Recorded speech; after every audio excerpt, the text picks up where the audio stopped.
Good afternoon, everybody. If you're just joining us on IMSA TV, we're bringing the sound and vision from here at Canadian Tire Motorsport Park together here. Our countdown to green is over. The time for talking is done. It's now all about the actions. The engines are being fired up as we speak down there on the pit lane. It's been a busy pit walk with the Canadian fans taking the opportunity to get close to the cars and stars of our round of the Continental Tire SportsCar Challenge, the Canadian Tire Motorsport 120. Just up the 401 from Toronto, Bowmanville, the nearest town, and this historic venue. 10 corners to challenge the teams and drivers. Undulating circuit that has changed in its layout not at all since it has challenged. Since it was laid down and challenged people from Formula 1 down over on 2 and 4 wheels. This is a circuit that demands respect, and it pays high dividends for those who are prepared to take it on. The drivers love it because they feel that they can make a difference. Jeremy Shaw is alongside me to the right. Elio Castroneves, Juan Montoya, never been here before this weekend, and Elio in particular, he just can't stop smiling and talking about this place and seeing how cool he thinks all the guys are who drive here full time. Look, he had a big crash yesterday. I was just having lunch half an hour ago. He tapped me on the shoulder, came up behind, beaming from ear to ear. He said, I love this place. That's despite having that big crash yesterday. Yeah, it's a real challenge around here. Elio says, the word, his word is commitment. I mean, that is the word here at Canadian Tire Motorsport Park. These corners are so fast, and if you don't have total confidence in yourself and your car, then you're not going to go fast here. And you don't get that confidence instantly. You have to build up to it. Yeah, that is very true. Even if you drive around here in a relatively quick road car, you instantly have to have respect for this place. There's, in some places, more runoff than there used to be, but certainly down the long back straight, which isn't a straight, it's got a couple of humps and a couple of little kinks in it as well, the Andretti straight. Any mistakes there, there's not even a car's width between the edge of the circuit and the unforgiving guardrails. And that leads in to one of the fastest and most demanding corners in any form of motorsport. We've got a couple here, turn 8 and turn 2. Turn 8 at the end of the lap, just when you've had that little bit of rest down the back straight. Absolutely fantastic. Yeah, it is, and you come over that crest there, the final crest toward turn 8. The car kind of goes light over that crest and then settles down, and then you've got to turn into the corner. It is just a wonderful place for racing, and for spectators here, well, it's some of the best in North America. And dropping off the edge of the world at turn 2, down into that dip. All right, there's no grass on the outside now. That's been paved off. There's a little green line there so that we can see where the edge of the circuit is, so guys get a sight line. But you're turning in completely blind under that bridge there, and you've got to just hope that the car is going to hang on. Yeah, most of the corners here are blind, aren't they? It's a remarkable racetrack. Even turn 1, you come over that little crest in there, you've got to be completely committed through there. It's a fabulous challenge. Drivers who come here seldom only come here once. They want to come back.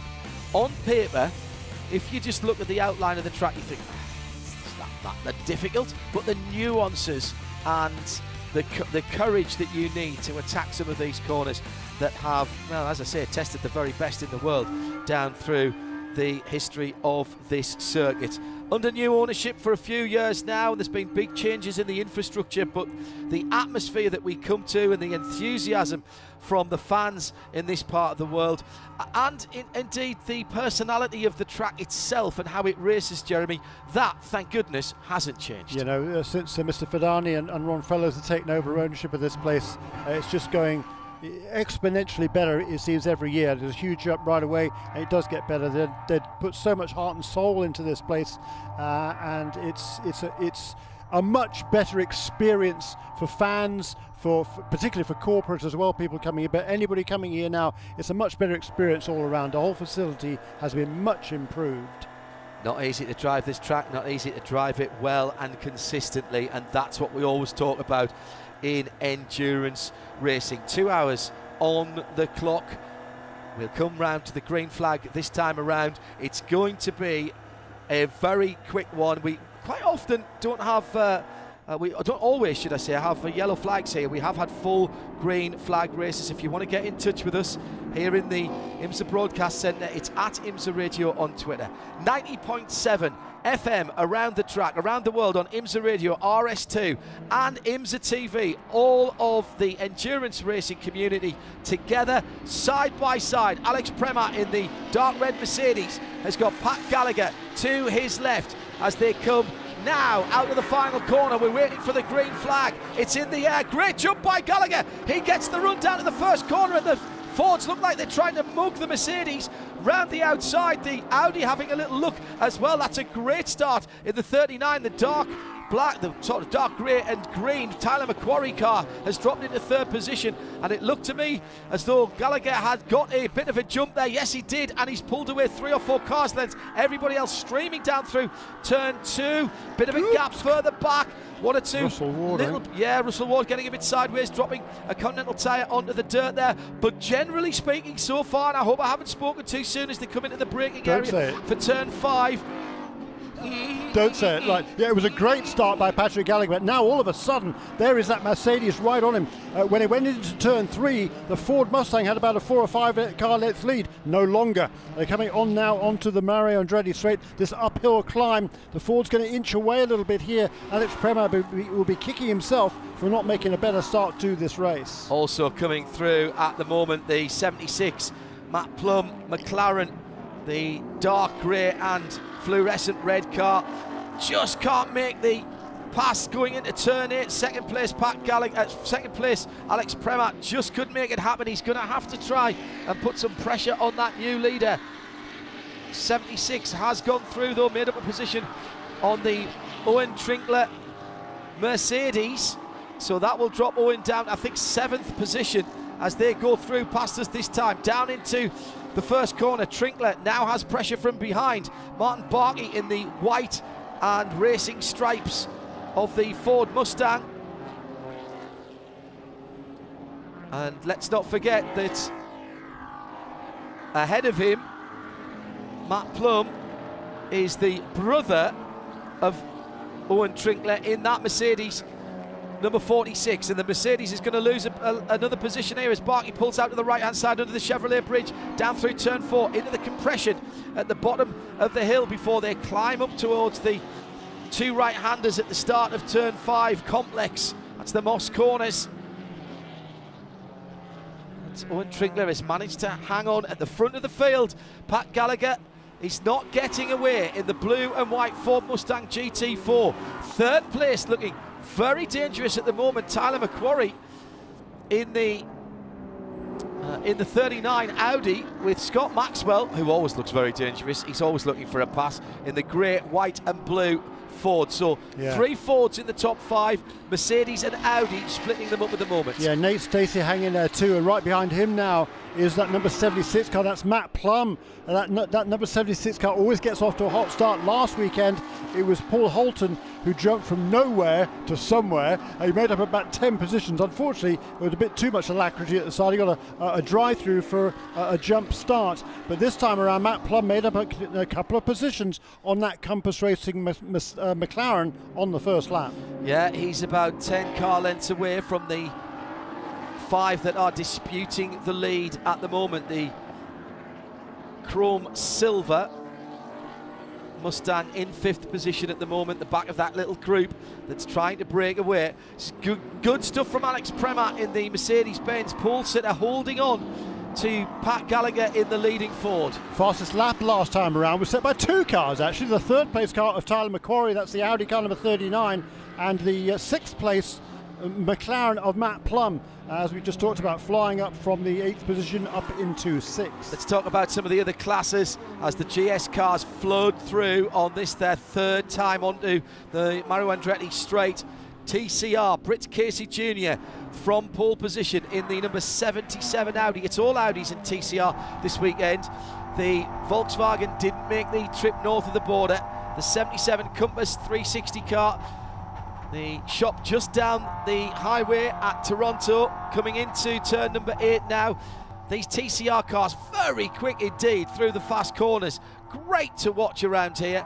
Michael Johnson in second place ahead of Rodrigo Sales in third. 77, 54 and 74, the top three in TCR, coming to complete this lap into the final corner now for that 77 car. No, excuse me, he's on the other side of the circuit, just going on the Champion Bridge. My apologies. I told you that car was quick. He's covered half a lap in the time I was looking down the times. Meantime, in ST, it is the 81, the Bidam World BMW, coming off a win at Watkins Glen less than a week ago. And once again, that car qualifying very, very well. Looks super well sorted through the twisty stuff and the bumps around here. And he leads the Mini number 37, Nick Nuremberg, then Max Faulkner, then Mike Lamara in the 73 car. So it's BMW Mini. Good start from Max Faulkner, has got the Porsche up into third position, that number 21 car.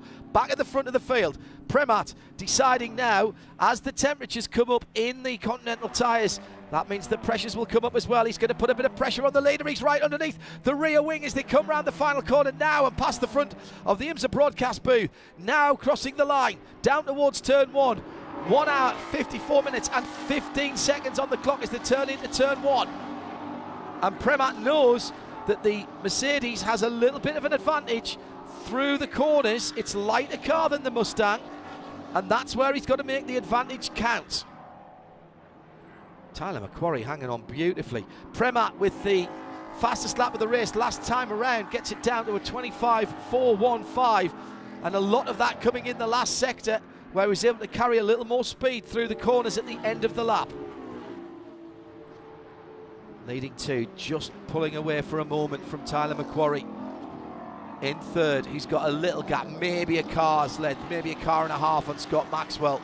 What a servant to motor racing Scott Maxwell has been. Proudly from this part of the world, from Canada, and he has been a role model, Jeremy, for so many Canadian road races. Yeah, you're right, in and out of the car, just a class act all around. There's Alex Premas kind of looking to the inside more though, to defend, I think, from the Audi of Tyler McQuarrie is there in third place. You can see that how quick particularly that Mercedes is through the twisty bits here. It's right up onto the tail of Patrick Gallagher coming through the final corner. Heck of a battle going on behind that lead. Now 3 with Maxwell in the Ford, Nate Stacey in the Ford, Matt Plum in the McLaren number 76, Owen Trinkler in the Mercedes, and Martin Barkey in the number 80. That's the white Ford, and I think that Russell Ward is getting on the back of that as well. So I reckon we've got probably 4th down to 9th or even 10th, with Jeff Mosing not that far back, pretty much line astern. As the, in fact, as I say that now, the top 5 are coming back together again. This is nip and tuck. We've not got into traffic yet. We're on lap number 6 and still clear air ahead of Patrick Gallagher, and he'll be breathing a sigh of relief for that at the moment, because there are 5 cars battling for the lead. And then from 6 down, Matt Plum in that 76 McLaren has got the rest of the GS field pretty much line astern behind him. Brilliant, isn't it? And in ST, the leading BMW has romped away at the front. He's got 8 seconds. More than that, 12 seconds over the rest of the field, but the other 4 cars absolutely nose to tail. Yeah, side-by-side action. Here comes that white number 80 that I was talking about. Martin Barkey coming down into turn 8. He's going to try and go Buffalo Gals round the outside. Owen Trinkler has to take a bit of curb on the inside. He's fighting hard, but he's not going to be able to hold that one off. And that is a position made up by Martin Barkey. That puts him into 7th position. Trinkler right there gets a great run. Oh, but here comes Ward. Russell Ward got an even better run. We'll go down the inside. It's Mercedes on Mercedes, AMG on AMG through turn 1. Very close indeed. Big bump at the apex there. And now there's 3 Mercedes disputing 8th position as it is now, and that's Trinkler, Ward and Mosing. Check that. It's Ward, Trinkler and Mosing, because Russell Ward in the Winward HTP Mercedes-Benz, the silver and blue machine, has gone through and taken that position. Gallagher by 0.2 of a second. Ford still leads from Mercedes, Audi, Fords, McLarens, more Fords, and then there are 3 Mercedes making up the top 10. Yeah, how cool is it? So three different cars are in the top 3, the Ford, Mercedes, the Audi, with those other 2 Fords clinging on there. But it's a great battle between those 2. I'm sure if Alex Prem could get past, he'd probably pull away, but getting past is much easier said than done. Had to have got a better start. Needed to come up with some kind of plan. He was. We were talking to him earlier on in the weekend, and he was saying how we were trying to work out how he could get a clean run down to the first corner. Actually, ultimately did very well to hold on to second place with Tyler McQuarrie and making a very good start in the Audi, and Scott Maxwell in the number 15 Ford right there as well. So Martin Barkey has made up a position in the MBRP white and black machine going down to the first corner. This is one of the new GT4 Ford Mustangs, Multimatic, another Canadian based company, leading the race with the number 8 car. 4th, 5th and 7th with similar cars.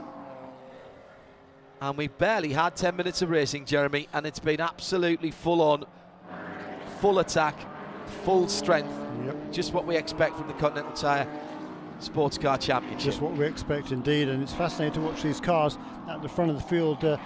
Interesting to look at the weight of the cars. The Ford Mustang in the lead, it weighs 1,515 kilograms. The Mercedes behind it is 1,425, so that's 90 kilograms.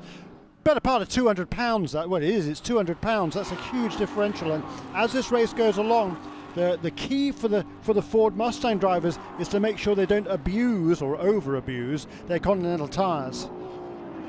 Prem having to defend into turn 8. That's uber fast right-hander at the end of the Mario Andretti straight. He does it. Tyler McQuarrie pushing to the left, then to the right, trying to unsettle the Alex Prem ahead of him, former Audi prototype and works driver. Huge amount of experience. He's another first-timer. Premat is another first-timer here at Canadian Tire Motorsport Park. And again, you can tell the first-timers because they're walking around with these ridiculous grins on their face every time they get out of the car. That's exactly right, isn't it? And they want to sit down and talk about it. The eyes are the size of dinner plates, but in a good way. They just love this track. Premat's doing a pretty good job here, I reckon, to hang on. We saw, I mean, he's got the pace in 1 lap. He had the pole position, slight mistake going through the first part of 5 there, but he's got away with it. And now we've got traffic ahead. And this is where he needs to be close to the leader to see if he can take advantage of any fumbles. The 3 minis working together. It's like a remake of the Italian job on the back straight there. And through goes Gallagher. He blasts through. Premat with the fastest first sector of the race of any car. But now he's in traffic, and now he's in trouble because McQuarrie is right there with him. And here comes Scott Maxwell, and behind Scott Maxwell is Nate Stacey. So the Fords are massing. Great manoeuvre down the inside of the 21 Max Faulkner Porsche, coming into the final corner by that dark red Mercedes. And here comes Maxwell on McQuarrie. The 2 darker coloured cars going in to turn number 1 past the ST battle there for second, third, 4th and 5th, with the BMW some way up the road. And McQuarrie for a moment has had to concentrate on defending his 3rd place rather than attacking 2nd, and that's allowed Alex Premat just to pull out a little bit of a gap. Yeah, what a great job Patrick Gallagher did there. A little bit of luck on his side because he was able to get past that knot of cars before they got up to turn 8, whereas the pack behind him were kind of had to shuffle their way through as they went through that corner, which is not easy to do. Always difficult for the leader. You hit the traffic first. You're the one that has to try and make the pass. You've got the most to lose in some respects. In TCR, it's still Rick Casey Jr. in the 77 Compass Racing Audi that leads from Michael Johnson by about 4.5–5 seconds now. And Devin Jones in the Bidam World BMW, 22 seconds up the road. Yeah, like the afterburners. Yeah, absolutely right. And that last lap by Patrick Gallagher, by the way, our race leader, it cost him only 0.3 of a second getting past that traffic. And that is why all of a sudden there was 2.4 seconds from first to second as they came across the line to complete that ninth lap, now 10 laps in the books. Matt Plum is coming under a bit of pressure as he goes across the line now, and the pressure is being applied by Martin Barkey. That's the battle for 6th and 7th. The 76 dark grey and fluorescent red McLaren sitting low to the ground. The Mustang much more upright, but it's got a big V8 engine right up front and a lot of horsepower and a lot of torque.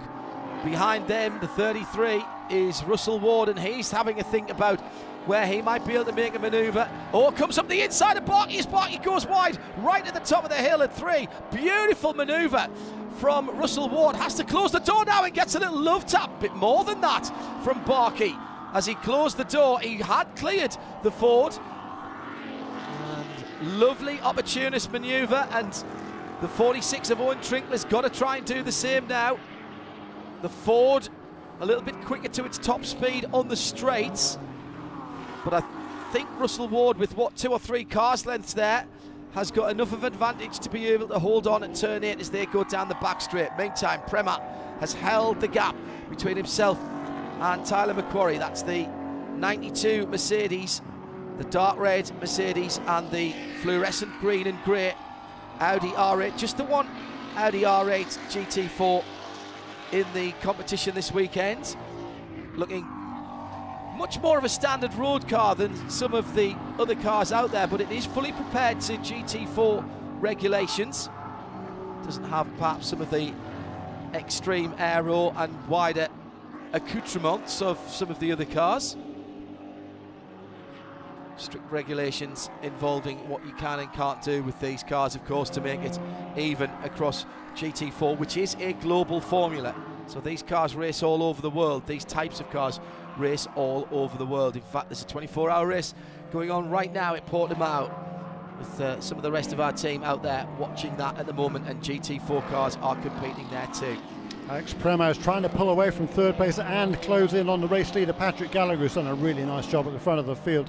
A change for second position in ST. It's the Minis have changed plates, or actually 2 of the Minis have moved past Max Faulkner in the number 21 Boarded Motion Porsche Cayman. So it's car number 52, the youngster Colin Mullen, just 16 years of age, who's up into second place, albeit already inside 10 laps, nearly a half a minute behind Devin Jones. Devin Jones has set sail in that BMW.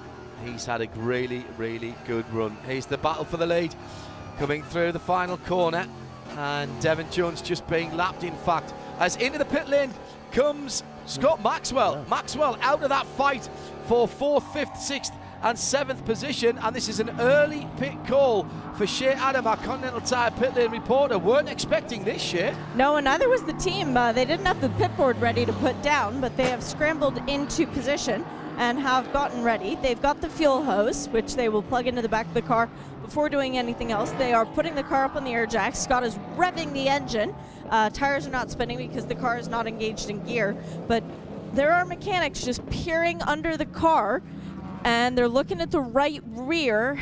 Oh man, Scott Maxwell, who was looking for a really good weekend because his son is go-kart racing this weekend on the track just a little bit away from here, about 100 feet, as a matter of fact, beyond the entrance. The air jack has come out, the refueling has finished. They're lowering the car back down, and let's see if he's going back behind the wall. I think he might be. They're saying, yep, back to the garage for Scott Maxwell. Oh. Yeah, you can see there was no urgency there from the crew at all once they'd pulled the air jack out, and looks like it's going to be the end of the day. It goes behind the wall to Scott Maxwell. What a disappointment for him. Driveline problem maybe. He's able to drive it away. He's driving it away, absolutely. Sure. Matt Plum goes past our ST Bimmer World BMW leader.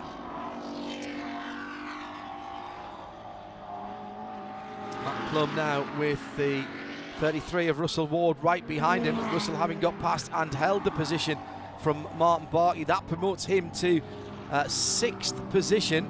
This is a really good run by the 33 and by Russell Ward. Relatively inexperienced driver, certainly at this level, and has been mentored expertly by Damian Faulkner, his team mate, the Irishman, who is one of those drivers who we term a plug-and-play performance accessory.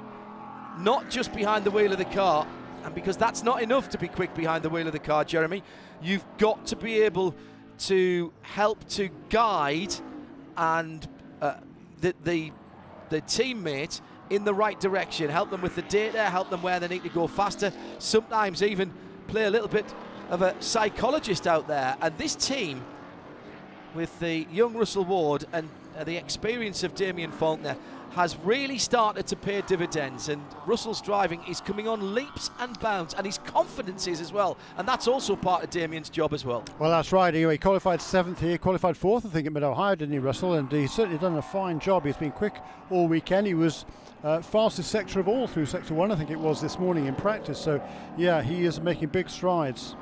It's important, isn't it, that the driver with a little less experience feels comfortable with the teammate and can trust what they're saying in terms of setting the car up, etc.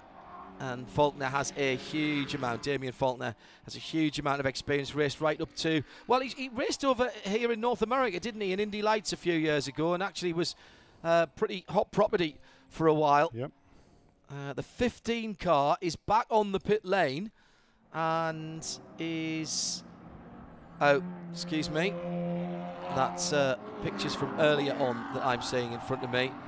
So that car has stayed behind the wall. Meantime, McLaren versus BMW, climbing up to the top of the hill at turn 4, turn 3 and 4. And the Optima Batteries car going through there.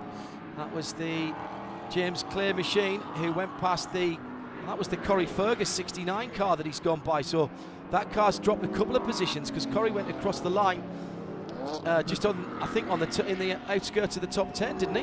Yeah, he was 11th, just right. One position, I think, to the number 82 car, which is started much further back than we would have expected. That's the car that currently lies second in the points championship here, and only on goal difference on the fact that the other car has won one race and it yet hasn't. I think you're allowed. 2 leaders are virtually nose to tail, by the way. I think you're allowed to call it goal difference with the FIFA Football World Cup on at the moment. Now, Jeremy, you pointed out to our viewers and listeners right at the start the difference in weight between the Mustang and the AMG GT4 Mercedes, and said just how careful the drivers have to be, particularly if we get long green flag periods. And we have had 23 minutes almost of green flag running at the start of the race, and all of a sudden it looks as though Premat's car is beginning to come alive. What was over 2 seconds came down to just on 2, then 1.8, and now it's less than a second as Premat has got target acquired. Now, closing the gap is one thing, but manufacturing, scheming, planning a place to pass is something else. Into the pit lane, the 69 car, and there's a, oh, not into the pit lane, he's gone through. It's a left front tyre issue for the 69 of Corey Fergus. Now, I wonder if that was happening earlier on, but he's missed the pit lane and he's halfway around the lap, so he's going to have to cruise back. And how slow is slow enough? It's never slow enough is the answer to that. And he's going to have most of a lap, and the leaders will be bearing down on him, and Premat's closed in again. It was 0.8 of a second. It's now just under 0.6 of a second as they go through turn 1. And this is exactly what we talked about, Jeremy. This is how the different strengths and weaknesses of the different types of motor cars that are racing here, balanced for performance, yes, but they still have different characteristics. They do, and it's, I tell you what, this MIA team has absolutely no luck at all this season. Everything that can, well, same last year actually, anything that can go wrong seems to go wrong. It's really such a shame for a very, very talented group of people and drivers. Corey Fergus and Jesse Lazaire, both champions in other categories as well, so we know they're quick, we know the team is good, but unfortunately, golly, just one thing after another. I've got a feeling that was the car that was on pole here 12 months ago. Correct. With Chris Green driving, Shea reminding me of that. I would like to say I'd remembered that myself, but I had help from a little voice in my head that sounded very much like Shea Adam, the Continental Tire pit lane reporter. Out at the front of the TCR class, these extraordinary looking sedans and hatchbacks, front-wheel drive, 2 litre, big wide arches, very reminiscent, if you're of an age, very reminiscent for me from the Group 5 sports and touring cars with those wide arches bolted onto them. A very cost-effective way to go racing, and Britt Casey Jr. is doing a great job for Compass 360 and for his teammate Tom Long. He is up to 15th position overall and is the sharp end of 20 seconds, in fact more than that, ahead of Michael Johnson in second in the 54 car, which is the red and white and blue car, just coming underneath the Mobil 1 banner on the Mario Andretti straight at the far side of the circuit from where we are. Third position is the Rodrigo Sales number 74 Audi, and he's another 5 seconds further back. In the pit lane, a great job from Corey Fergus to get that 69 McLaren back to service. Chip off the old block and then off the old block again, because his father and grandfather, both drivers in their own right, they are changing the left side tires, and the left front was the trouble one. Are they doing the right sides? Yes, they are going to change the right sides as well, waiting on the fuel. Didn't need a full load, so now they are losing time changing the right side tires as they work on the right rear and bring a sticker off the wall for the right front, making sure that the suspension is okay. Very smart, very heads up of the tire changer on this car. Only one gun allowed over the wall because it's a center locking wheel nut instead of the 5 lug nuts that you find on all the other GS cars. Now he's been cleared to leave. They're giving a thumbs up, but Corey just making sure that everything is okay. Now he does go back out. So that is a lap down, is it not, John? Yes, at least a lap down. Yes, 2 laps down now as the battle for the lead went across the line. I think Alex Premat got by, but Gallagher has just got back up the outside going through turn 1, but no, confirmed going through turn 2. It is Premat who's got through, got a great run out of the final corner. I didn't see it because it's just out of my view. I think he might have dived for the inside in the final corner, right. And he came out of the final corner ahead, did Premat, but the power of the Ford took him just ahead by 0.001 as they crossed the timing stripe. Yeah, Gallagher was back in the lead. Indeed, yes. As they crossed the timing stripe, he was. But by the time they got through turn 1, the Mercedes able to keep the momentum and able to take the lead. Great pass by Alex Premat. Let's have a look, see what happened. Squeezed him down a little bit there, Alex. That was a bit naughty, but didn't want to let the Ford get too far ahead so that he could sweep around the outside. Did he stay on the track? He did. Very fair driving from Pat Gallagher, who didn't push the Mercedes out of the track limits. Now what we'll see now, Jeremy, is the ebb and flow here, where the Mustang will close in on the faster, longer straights, and the Mercedes will start eking out a lead on the tighter switchbacks of the corners. And the question is, which one's going to be the more important? We have had 28 minutes of racing out of the 1 hour and 20 that we've got. Traffic ahead is the ST battle. 37 of Nate Norenberg goes another lap back to the GS leaders. Then it's Max Faulkner in the ST Cayman through turn 2. And Premat pulls away at this point on the circuit, halfway round the track. But then on the back straight, the Mustang muscles its way back towards the back of that dark red Mercedes-Benz. Tyler McQuarrie's only another 2.5 seconds further back. Nate Stacey 1.7 seconds further back from third. So 92 leads 8, 39 Audi from 60, the Ford from 76, the McLaren of Matt Plum, then Russell Ward in the 33. Was a massive dive down the inside at the final corner, and a proper block pass. Got in there, stood on the brakes at the apex. That, I tell you what, if that had been Stadium Supercross, you'd have been proud of that one. I figured it was probably that, because from my vantage point, I can't quite see after it's got crane round the corner to see the corner. I wasn't able to do that, but just from the relative speed they were carrying out through the corner, I figured out what had happened. A great pass there by Premat. Took his opportunity perfectly. And getting it stopped at the apex and not running wide was really important to that pass. Gallagher fighting it back as best he could, but the lead has gone. Shea Adam, can you update us please with a Continental Tire pit lane report on the problems for the number 15 Ford. Scott Maxwell coming in out of 4th position a couple of 3 laps ago. It's an issue with the header. They're going to replace it back behind the wall and then come back out. It's already been a very testing weekend for that crew. The Multimatic guys lost an engine that comprehensively gave up. It was brand new coming into this weekend. That was in the open test day on Thursday. Put another engine into the car, and now they're having issues with that one as well. But they are going to come back out and give Chase Briscoe some laps around Canadian Tire Motorsport Park, because he will be coming back here in a couple months' time for the NASCAR Truck Series. Ah, yes, good point. Very good point indeed. Leader now coming through the TCR field and goes past the number 10, the black, blue and white Audi. Has that allowed a little bit of a gain by Patrick Gallagher? All of a sudden, Jeremy, it's gone out to 2 seconds. This is Prem pulling the pin, waiting for those Continentals to come in. We're 20 laps in here. These cars, the Mercedes, do take a little longer time to bring the Continentals up to optimum temp and pressure, and as the cars burn the fuel, they get a very nice balance in these cars, and that's how they set them up. And now Premat has really got to think about driving as if every lap's a qualifying lap, really, hasn't he? He absolutely has, you're right, and that's exactly what he's, I think, doing right now, and he's pulling away at the front. Russell Ward under pressure from Owen Trinkler down into turn 1.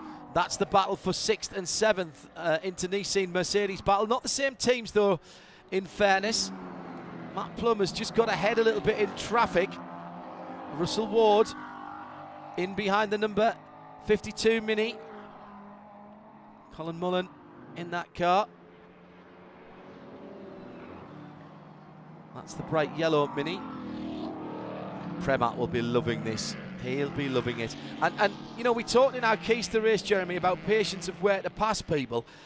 There's also has to be a bit of patience from the drivers to get their car into its optimum state when you can start making your move forward. And Premat's done that very well. It would have been easy to try and overdrive that car early on and maybe do himself no good whatsoever, but he didn't. No, he didn't, and he didn't get frustrated by the fact he was overtaken at the start, which I'm sure must have been particularly galling. So he just had to tuck in behind and wait for his opportunity. He then grasped it brilliantly and is now pulling away. He's using the fact that Mercedes weighs a lot less than the Ford at this stage to run a good consistent pace at the front of the field. He's running the same sort of lap times he was when he was behind the Ford, but it's the Ford that's dropping off its lap time just a little bit. It's only a few tenths of a second. That's all it needs. That is all, yes, exactly. All it needs. Great block pass into the final corner from Alex Premat.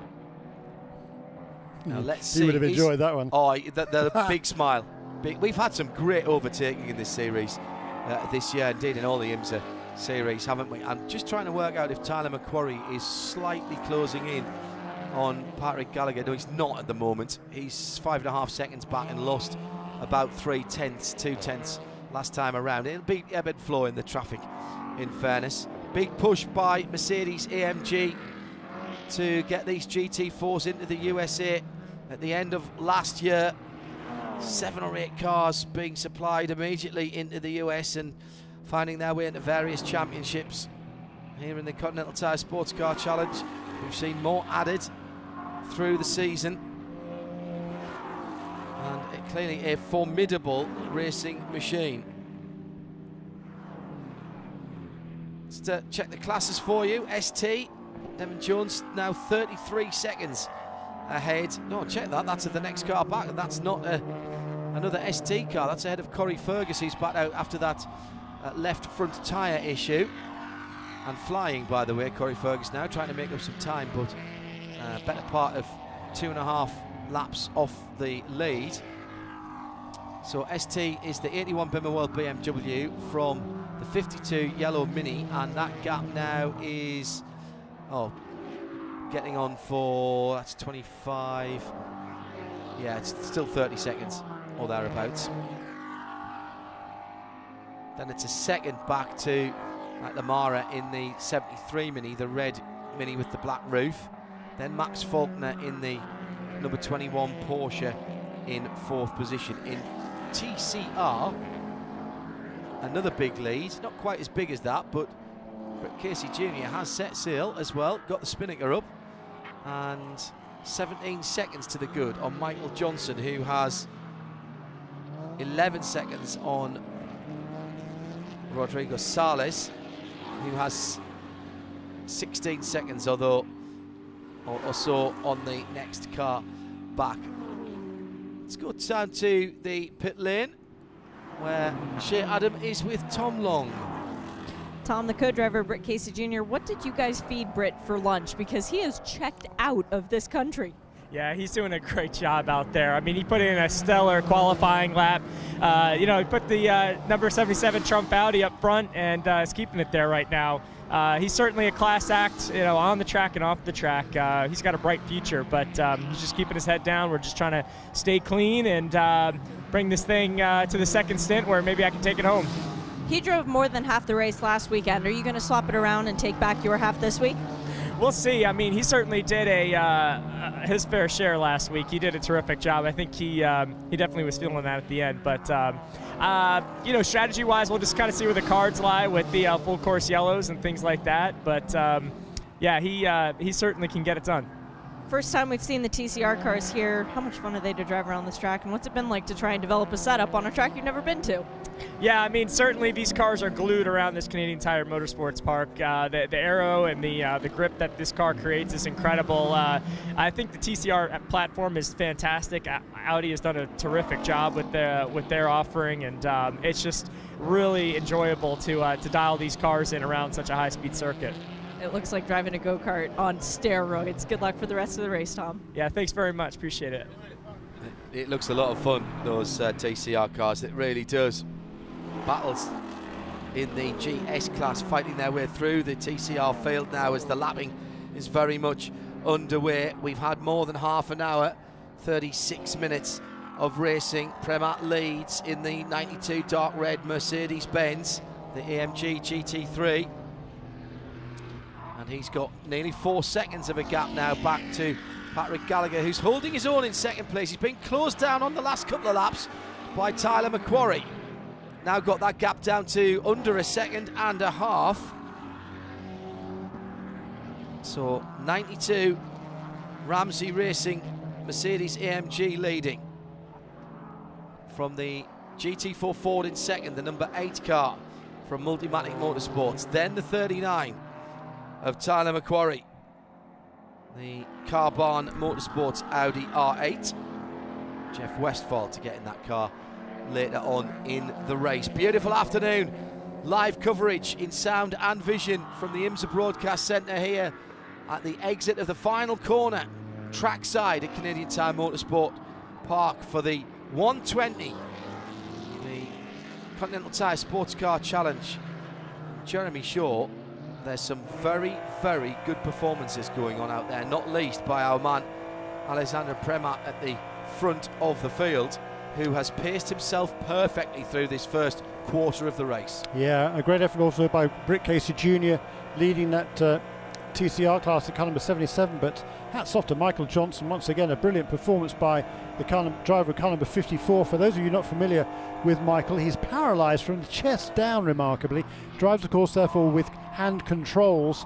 It's just an amazing story. I mean, he just does a magnificent job. Last week to Watkins Glen, he made a fairly leisurely start and had a fair bit of ground to make up, which he did, and was running absolutely with the leaders. Unfortunately, got held up by a little bit of traffic here in the early stages. He's fallen back a little bit from Britt Casey Jr., but still a really tremendous performance by Michael Johnson in car number 54. So I presume the car has a set of indeed of standard controls as well, because Stephen Simpson doesn't drive with the hands controls, does he? That's correct. Yeah, very, very clever.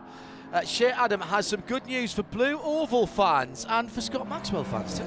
I just heard a whistle from behind the pit wall, which meant that there was a car approaching, and then I heard the rumble of a mighty Ford engine, which means that Scott Maxwell has re-emerged, and indeed there are the Mustang headlights coming back down the pit lane. So although the chances of a victory are gone for today, Scott Maxwell and Chase Briscoe still going to go out and have a lot of fun around Canadian Tire Motorsport Park. And why would you not? You got a beautiful race car around a great track.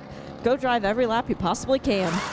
They're going to have to come back into the pit lane, Shea, because they have had a penalty while they were refueling the car on its first way through. There was some work going on and that is a drive-through in this series. It is Scott Maxwell, as Shea rightly said, who has brought the car back out the pit lane, presumably to see if it's okay. Then he'll have to do his drive-through, and then at some stage he'll hand over to his teammate to get some laps around here.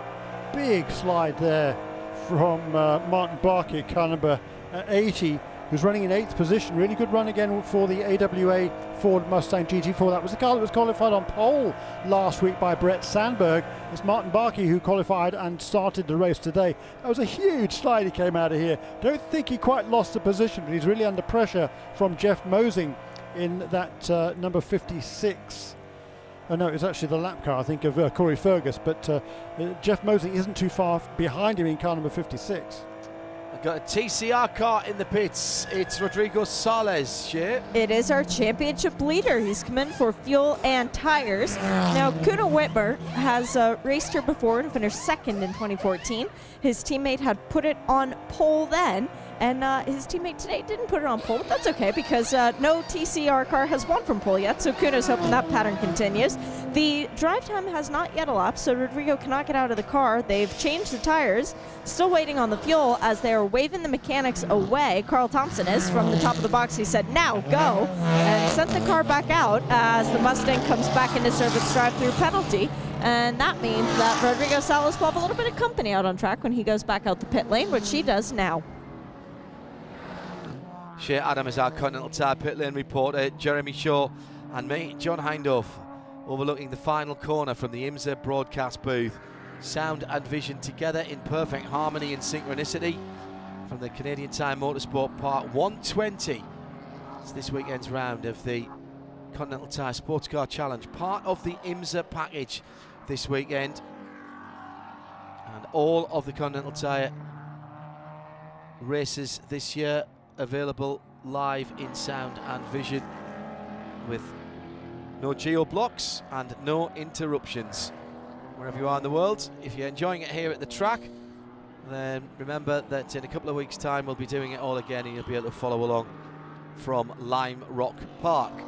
Battle for, you mentioned Martin Barkey there, sliding around.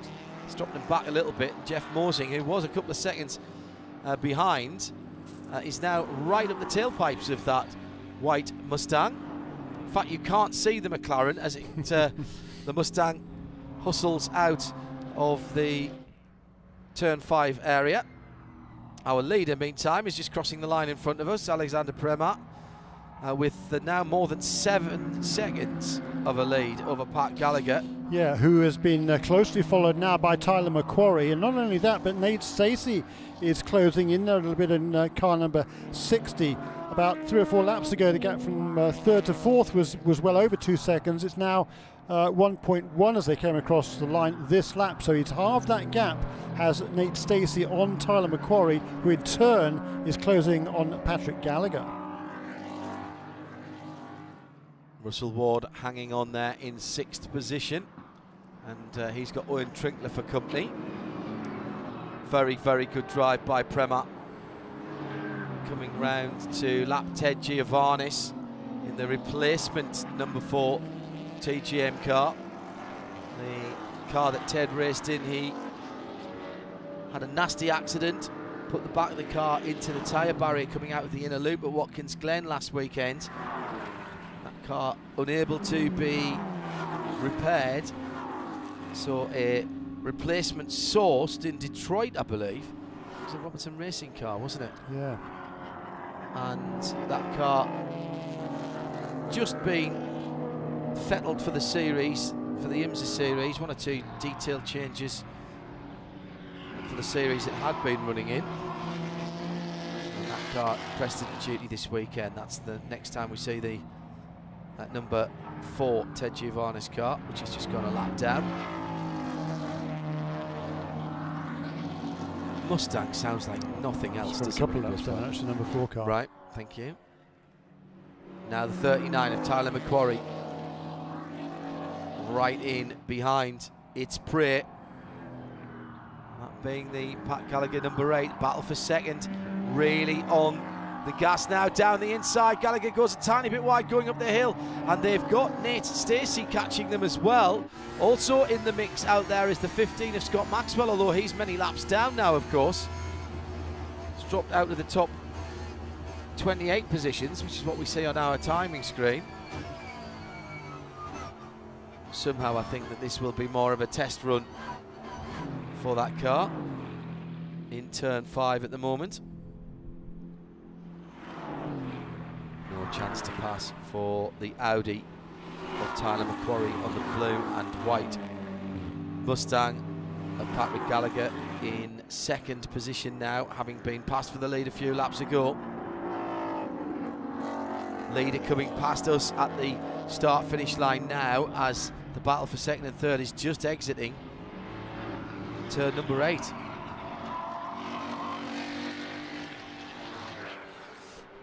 Pretty much got a 3-car battle now for 2nd place.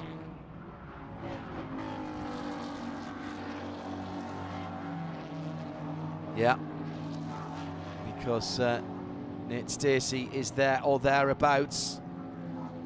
The bright pink flash on the back quarters of that Ford Mustang. So it's Audi, Ford, sorry, it's Ford, Audi, Ford. Then Matt Plum's another 4.5 seconds further back, with Russell Ward just closing in on him again that time around by 0.8 of a second. And Owen Trinkler keeping pace with Russell Ward. So there's another little 3 or 4 car battle that's starting to come together,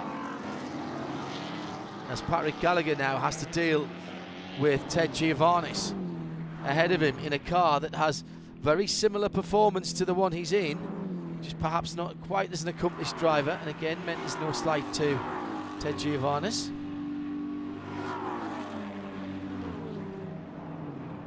Bold move from Patrick Gallagher in 2nd to go around the outside, but he pulls it off. Tyler McQuarrie follows him through, and the car looks way more planted.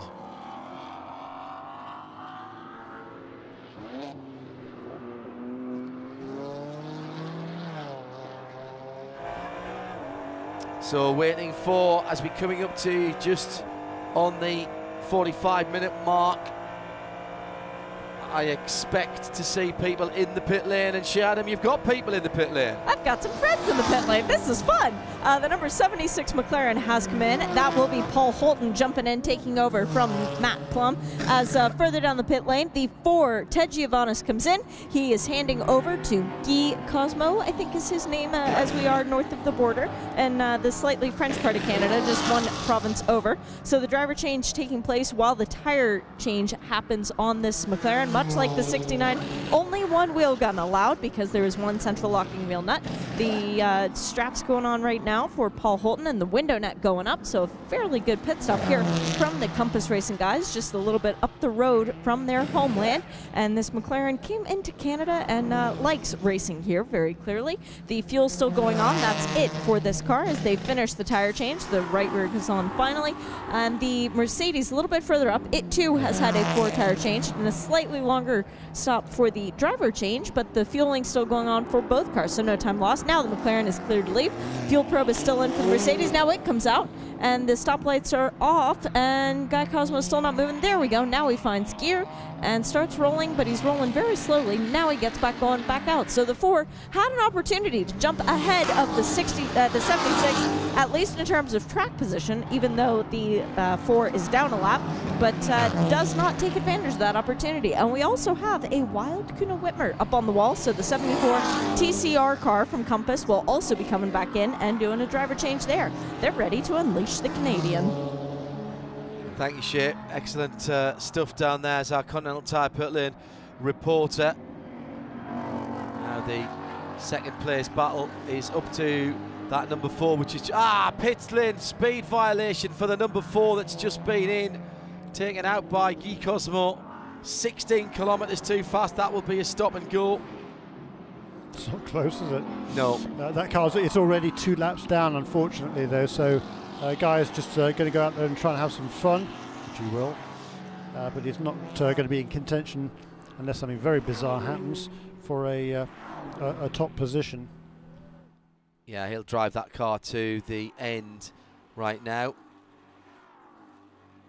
Very close call a moment or two ago for Pat Gallagher, who picked the left-hand side, the outside of the track coming through turn 1 as he was going past the 52 Mini, and then was confronted with a TCR car and had to take to the grass. And I'm pretty certain that he put the left-hand side Continentals into the dirt to ensure that he could continue without having to modify his line or lift off. Prem now, Jeremy, 15.5 seconds near enough. Tyler McQuarrie still not able to get past Pat Gallagher, who's doing a great job of defending, not doing anything wrong at all, by the way. Pat Gallagher driving his line, Tyler McQuarrie just unable to fashion some kind of opening. Gets a good run off the bottom of 2. He's going to have to go to driver's right. Oh, there's a touch. There's a touch going up the hill to 3. And here comes the 15 car, many laps down. He's unlapped himself from the battle for second. And Rodrigo Sales back in Shea Adam. I presume that was because he hadn't done his drive time when they brought him in the first time. He hadn't done his drive time, and they only changed 3 of the 4 Continentals. They didn't get an opportunity to change the right rear on the last stop because the car was done refueling. They put a little bit more fuel in it. They did change that tire, and now the driver change is what's holding them hostage because they're having a little bit of trouble with some of the belts. Now they're doing up the window net. Door is closing, and Kuno Whitmer is cleared to leave, but they probably lost 10 seconds on that driver change, John. Load of carbon just sprayed out the bottom of the car. There is some serious damage on that car. Our championship leader in TCR, they dropped it off the air jacks, and all of a sudden all these carbon shards started spraying out the back. It's going straight behind the wall, John. Oh dear. Our championship leaders. Championship leader in TCR. Meantime, second place battle across the line now and down towards turn 1. And it's a 3-way battle now as Nate Stacey has joined Tyler McQuarrie in battling with Patrick Gallagher as they come over the top of the skyline into turn number 2. Scott Maxwell ahead is a couple of laps back, not in that fight. And Gallagher is running out of grip. He can't get the car turned in, but he's driving very, very well indeed to defend his position. The Audi, though, up the inside to the right at turn 3. And over the top to turn 4, and not just 1 but 2 positions lost then for Pat Gallagher as McQuarrie's gone through into second and Nate Stacey goes through to third, and Russell Ward is only 4 seconds further back. Driver time window open, by the way. It has been completed, the 45 minutes for the driving time. Here comes our race leader onto pit lane. I was about to say, Jeremy, I'm quite impressed. That car's gone 52 minutes. I was told 47. And that included 2 warm-up laps, 2 formation laps as well. Prem in the pit lane. Shea Adam with this Continental Tire pit lane report as the lead is going to be lost, is it? Just stay with me for a second, Shea. It will be lost, John, because they are going to do a driver change. Mark Ramsey is getting in now, and they're putting in the seat insert as well as doing fuel, and at the very least 2 new Continental tires because they are changing the right side. Tyler McQuarrie is leading in the Audi as we have a slew of other pit callers. The number 60, the Mustang that won 2 races earlier on this year, is doing a driver change. Kyle Marcelli, who's from Barrie, Ontario, just up the street, is taking over for Nate Stacey. In the number 8, the Mustang that was leading in turn 1 of this race, driver change there as well as Chad McCumbee takes over. And in the number 46, the team TGM Mercedes, there is also a driver change. That would be Owen Trinkler out and Hugh Plum in. The orange Merla racing car has gone back out of the pit lane. Fuel and tires for everybody up and down the pit lane, but they did all 4 tires on the number 92. They did the right sides first, which threw me out. But we're just waiting. It's going to be a battle off the pit lane. Should be the 92 out first, Mark Ramsey. And he is the first one rolling. He will be the first one out. Justin Piscatel that took the Tangerine Murillo Racing number 65 out, waiting for this 8 Mustang to roll. Patrick Gallagher, as you heard Shea mentioning, this is long, and they've lost position in the pit lane. What did we say in our keys to the race? That you can lose so much ground, and he's been beaten now by at least a couple of Mercedes, I reckon. So he has lost positions there. Careful on the blend line on the way out. And Chad McCumbee is back into the race, but having lost track position. Mark Ramsey then behind the wheel of the Mercedes 39 in the pit lane. The Audi, the dark grey, black and fluorescent yellow, also in. The 82 BMW of James Clay, the 56 Mercedes AMG of Brett Morsing, and who else came in there? The 33 as well, Shea. You've got plenty of takers. Looks like driver changes across the board, John, as Foss is getting into the number 56 Mercedes. We had a driver change at the Audi. That would be Jeff Westphal getting in. The Stephen Cameron BMW, the number 19 is also in, so that's Greg Leafouche getting in for Ari Balog. And the 33 Mercedes that you mentioned, I believe I saw Damo's yellow helmet getting behind the wheel of that Mercedes, as the 28 RS1 Porsche is now on the pit lane as well. Let's see if they are going to be doing a driver change. Car hits its marks. Yes, Spencer Pompelli's helmet is there. Yep, that was Damian Faulkner behind the wheel of the 33. So good job for the stop by the Windward Racing crew. And the 82 is now rolling down the pit lane as well. So the Windward guys get out in front of the Audi guys. Very good pit stop from them. And the 82 BMW gets out in front of Foss. The 82 is now Tyler Cook by my reckoning. So a lot of changes going on in the pit lane right now. Look like fuel and tires for everybody, but I'm going to go down to the 33 guys to make sure that they took all 4 tires, because that was a really quick stop. 28 taking fuel is the Porsche, the red, white and black Porsche, and that was Dylan Matterman who came in that car. Driver has already been changed. Jeremy Shaw. And that means that the Huntsville, Ontario's Martin Barkey will be leading this motor race as he brings the car now onto pit lane, along with Anna Brynjolfsson in car number 7. And it's now 1 hour and 4 minutes to go.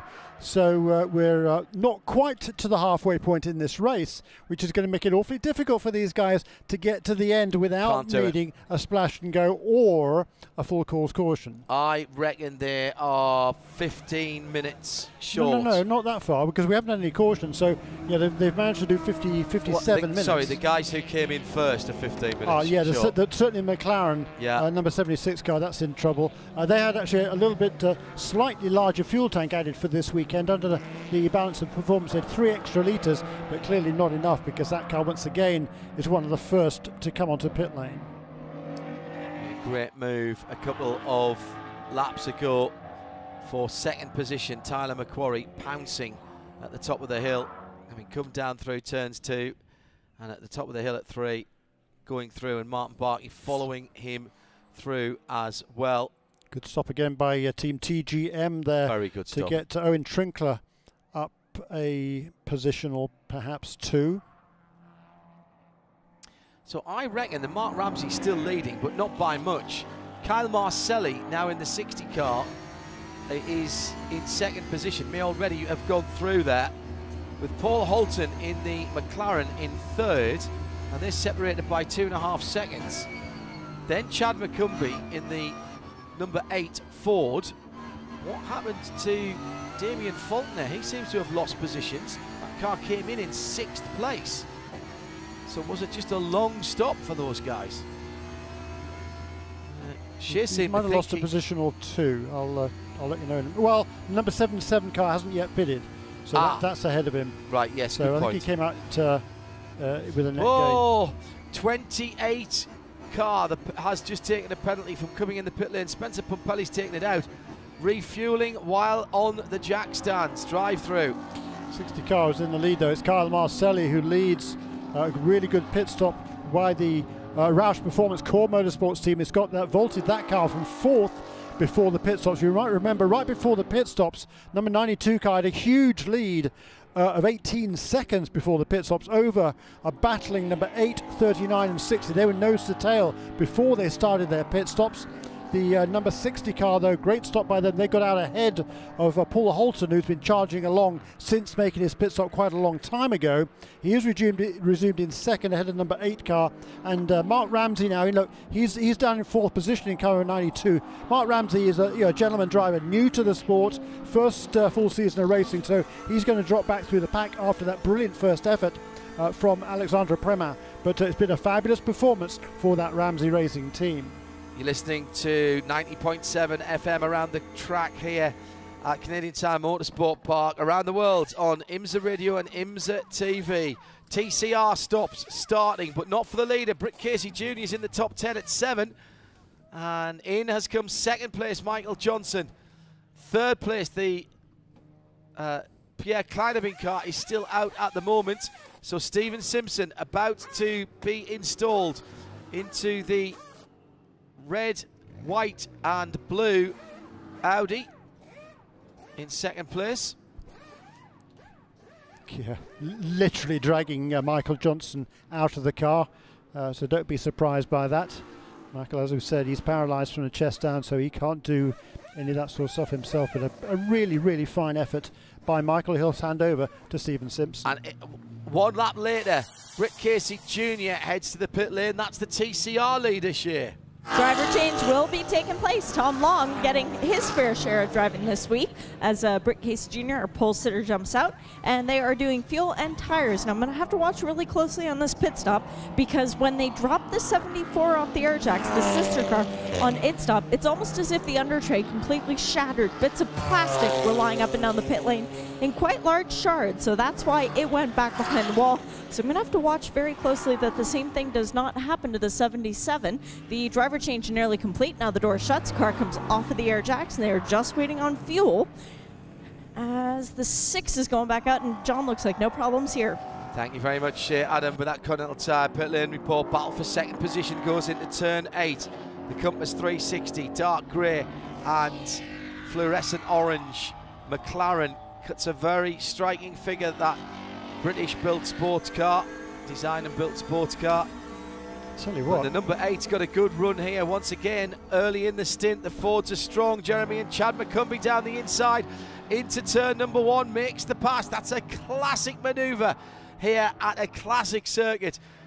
Out of the final corner at Canadian Tire Motorsport Park, get alongside, get position, and then just get to the apex first at turn 1. Great driving by McCumbee. Yeah, absolutely right. But Carl Marcelli, having been released into the lead, he's charging away. 2.7 seconds was the gap over the number 76 car 2 laps ago, then 4 seconds, now almost 6. So Chad McCumbee needed to get past that McLaren. Now he's going to try and charge after Carl Marcelli. We've seen in recent races, and let's not forget that Carl Marcelli and Nate Stacey won two of the 3 most recent races, and Kyle has been very, very good in looking after his Continental tyres. Yes, and he's just put in that car's fastest lap of the race at 25.2 last time around. Each of the last 2 laps, that's correct. Textbook overtaking manoeuvre from Chad McCumbee to get that number 8 back into second position. The blue, white and silver, the Motorsports supported car. Damian Faulkner has actually, when that's all shaken out, come out in 5th position. Well, he's in 5th position now because he's just past Ramsey. And they did do all 4 tyres on that Mercedes-Benz. Damian in the 33 Winwood car is 5 seconds behind Hugh Plum in the 46 AMG GT. He's a couple of seconds behind Paul Holton in the McLaren, who's nearly 7 seconds now behind, no, check that, who's a second, 1 second behind Chad McCumbee, who's 6 seconds behind the leader. So from the top it's 68, 76, 46, 33 and 39 as Jeff Westfall's just gone into 6th position. Pit stop still happening, no, completed now for TCR, and Tom Long has resumed in the lead from Stephen Simpson in second, 77 from 54, 75 Pierre Kleinebing stayed in the car after his pit stops. ST pit stop, Shea Adam. It's about to get very complicated for you, John, because we just had M. Pombo get into the number 52. That would be Mark Pombo, who's leading the championship, and M. Pombo get into the number 73. So the yellow one is Mark, the red one is Matt. That's the easy way to remember it. They did fuel on both cars, and now they send them back out with new drivers. But I only saw front tire change on both of those cars. I'm going to have to double check. Well, that's because, what are the rear tyres for, Shea, on a front-wheel drive racing car? To hold the exhaust off the ground. Ka-ching. Might as well put a set of casters on the back of that. And the way the Minis drive, they're very nervous around here, but it looks great fun. 37 at the moment, side by side, with the 76 McLaren as they go across the start-finish line. Lovely piece of opportunist driving there as through to goes the 28, getting a lap back there, Spencer Pumpelly. Yeah, he's charging. For some reason, Dylan McAvoy lost a lot of time towards the end of his stint.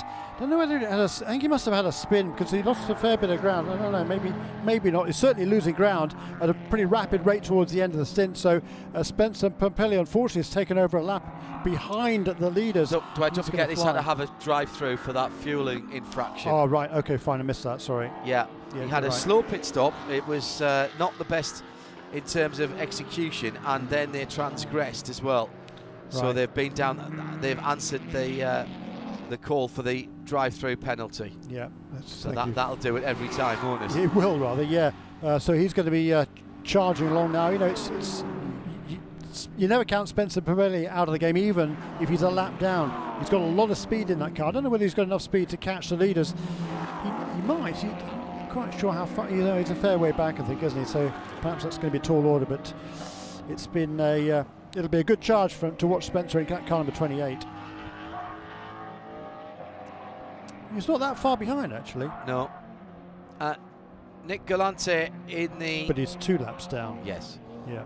In the 81 leading BMW, that's the Bidam World. He's taking over now. And then it's yellow is Mark.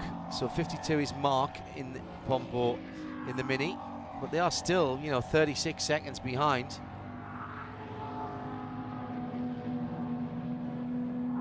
Now, who's in the 92? Mark Ramsey at the moment took over that car. Alex Prem charging through to the lead and pulling away.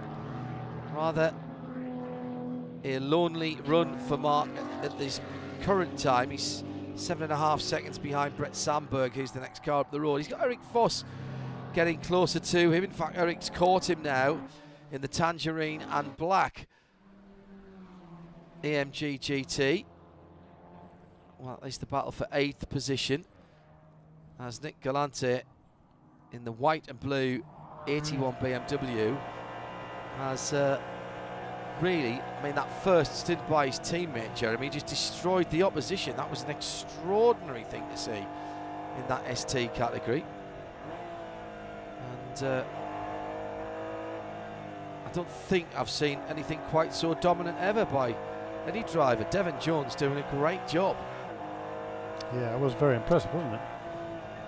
Second place at the moment in TCR, 17th overall, Stephen Simpson in the number 54 Audi as the 73 is stopped. That's Matt. Matt Pombo is stopped out on the circuit. It's just on the exit of turn 5.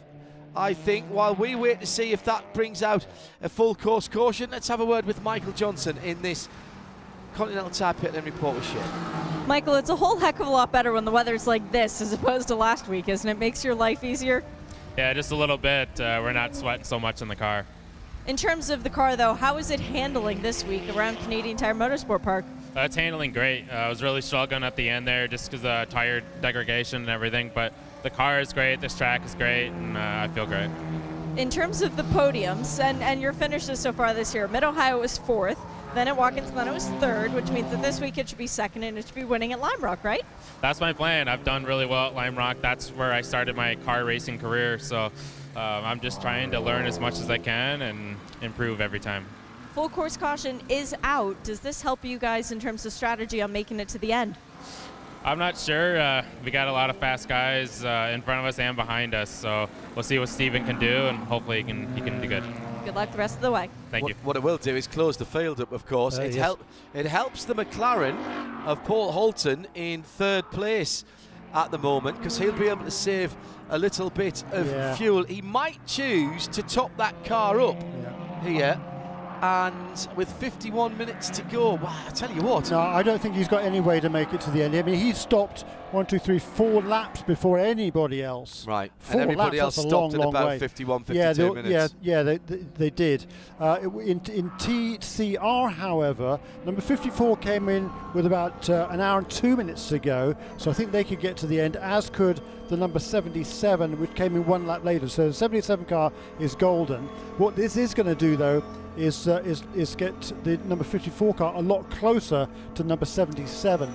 So Stephen Simpson now, he's still on the same lap as Tom Long. Yes. And there will be a class split, of course, so they will end up together. Indeed. As is Pierre Klein-Newbing. And there's no love lost, let me tell you, between Pierre Klein-Newbing and Stephen Simpson, particularly from Simpson's point of view, because he reckons he's been pushed off the road 2 or 3 times over the last few races by Pierre Klein-Newbing at the wheel of that number 75 car. And so that's going to be certainly one to watch. That's number 54 and 75 when we get ready for the restart. So I reckon, Jeremy, that we have on the lead lap in GS. We'll get some cars overtaking the safety car in a moment. Don't worry. Yeah, that's what's called the pass around. So any ST or TCR cars that are caught between the leader and their class leader is allowed to go around. That's exactly what's just happened for the 37 Mini. Yeah. Derek Jones. Yeah, in fact, the number 77 car, which leads TCR, that was the first car off the lead lap in any case, in 14th position overall. That's what I was just about to work out. Yeah, yes. so the cars, there's a few cars between the 77 and the 54, a couple of cars actually. There's Corey Fergus, who will be in the pits now because that car needed its second stop, having made the early stop with a puncture. Correct. So that will need a pit stop now. This could be very good timing for that car actually, although no, they are already a lap down unfortunately, so they're going to remain a lap down. Stephen McAleer also in car number 5 is a lap down. Before we get ready for the restarts, as you were just alluding to, we'll have what they call the class split. So the GS class cars will move to the head of the... Roll of the dice by the 8 Ford team. McCumbee has come in. Marcelli stayed out, and everybody behind Marcelli, the leader, has been hung out to drive. They must think they can go from here because everybody else has come into the pit lane. Adam. Fuel only for the 33 Mercedes and the 38 Audi. It will be fuel only for the 56 Mercedes as well, but the 76 McLaren is doing fuel and tires, at least the left side. They've laid those out. The 33 Mercedes is already rolling, so Damian Faulkner heading back down the pit lane towards the pit exit. The number 8 is in the pit lane. They have elected to do tires on the Mustang, though, so that car for Chad McCumbee with new tires. It will be Owen Trinkler out second ahead of the Audi. Great stop by the team TGM, and then Eric Foss leaves behind the number 8 Mustang. The 82, the Bimmerl BMW, leaves ahead of the McLaren, but of course McLaren on fresh rubber, and the 19 BMW with the beautiful burnout by Greg Leifouge almost loses the back end. And the last car on the pit lane is that 69 McLaren, the Motorsports and Action car. That is because they did the driver change and they unleashed their team Canadian, which will be Jesse Lazare, just waiting on the last... Oh no, they have finished the fuel. What are they waiting on?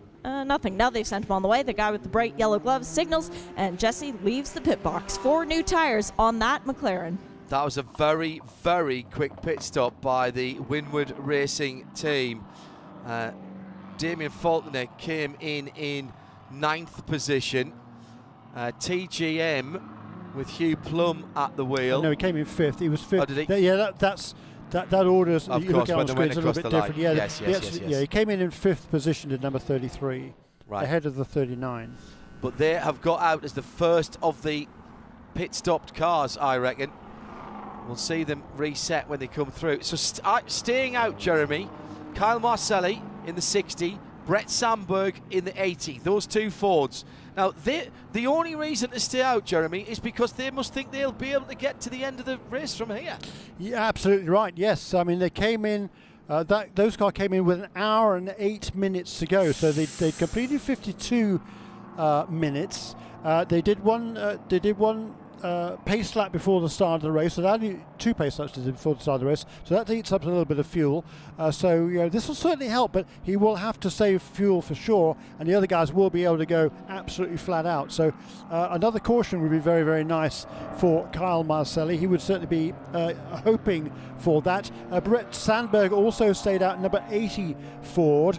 The other cars that stayed out were number 92, that's Mark Ramsey. So he'll jump up to third position. But he's going to drop back through the pack. As we said, he doesn't have anything like the Trent experience of the other Hinman guys. stayed out. Exactly. The other Ford. And what's interesting about that is that the number 8 and the number 70, they were the last 2 cars from GS to make their scheduled pit stop. So they have just a little bit more fuel than everybody else.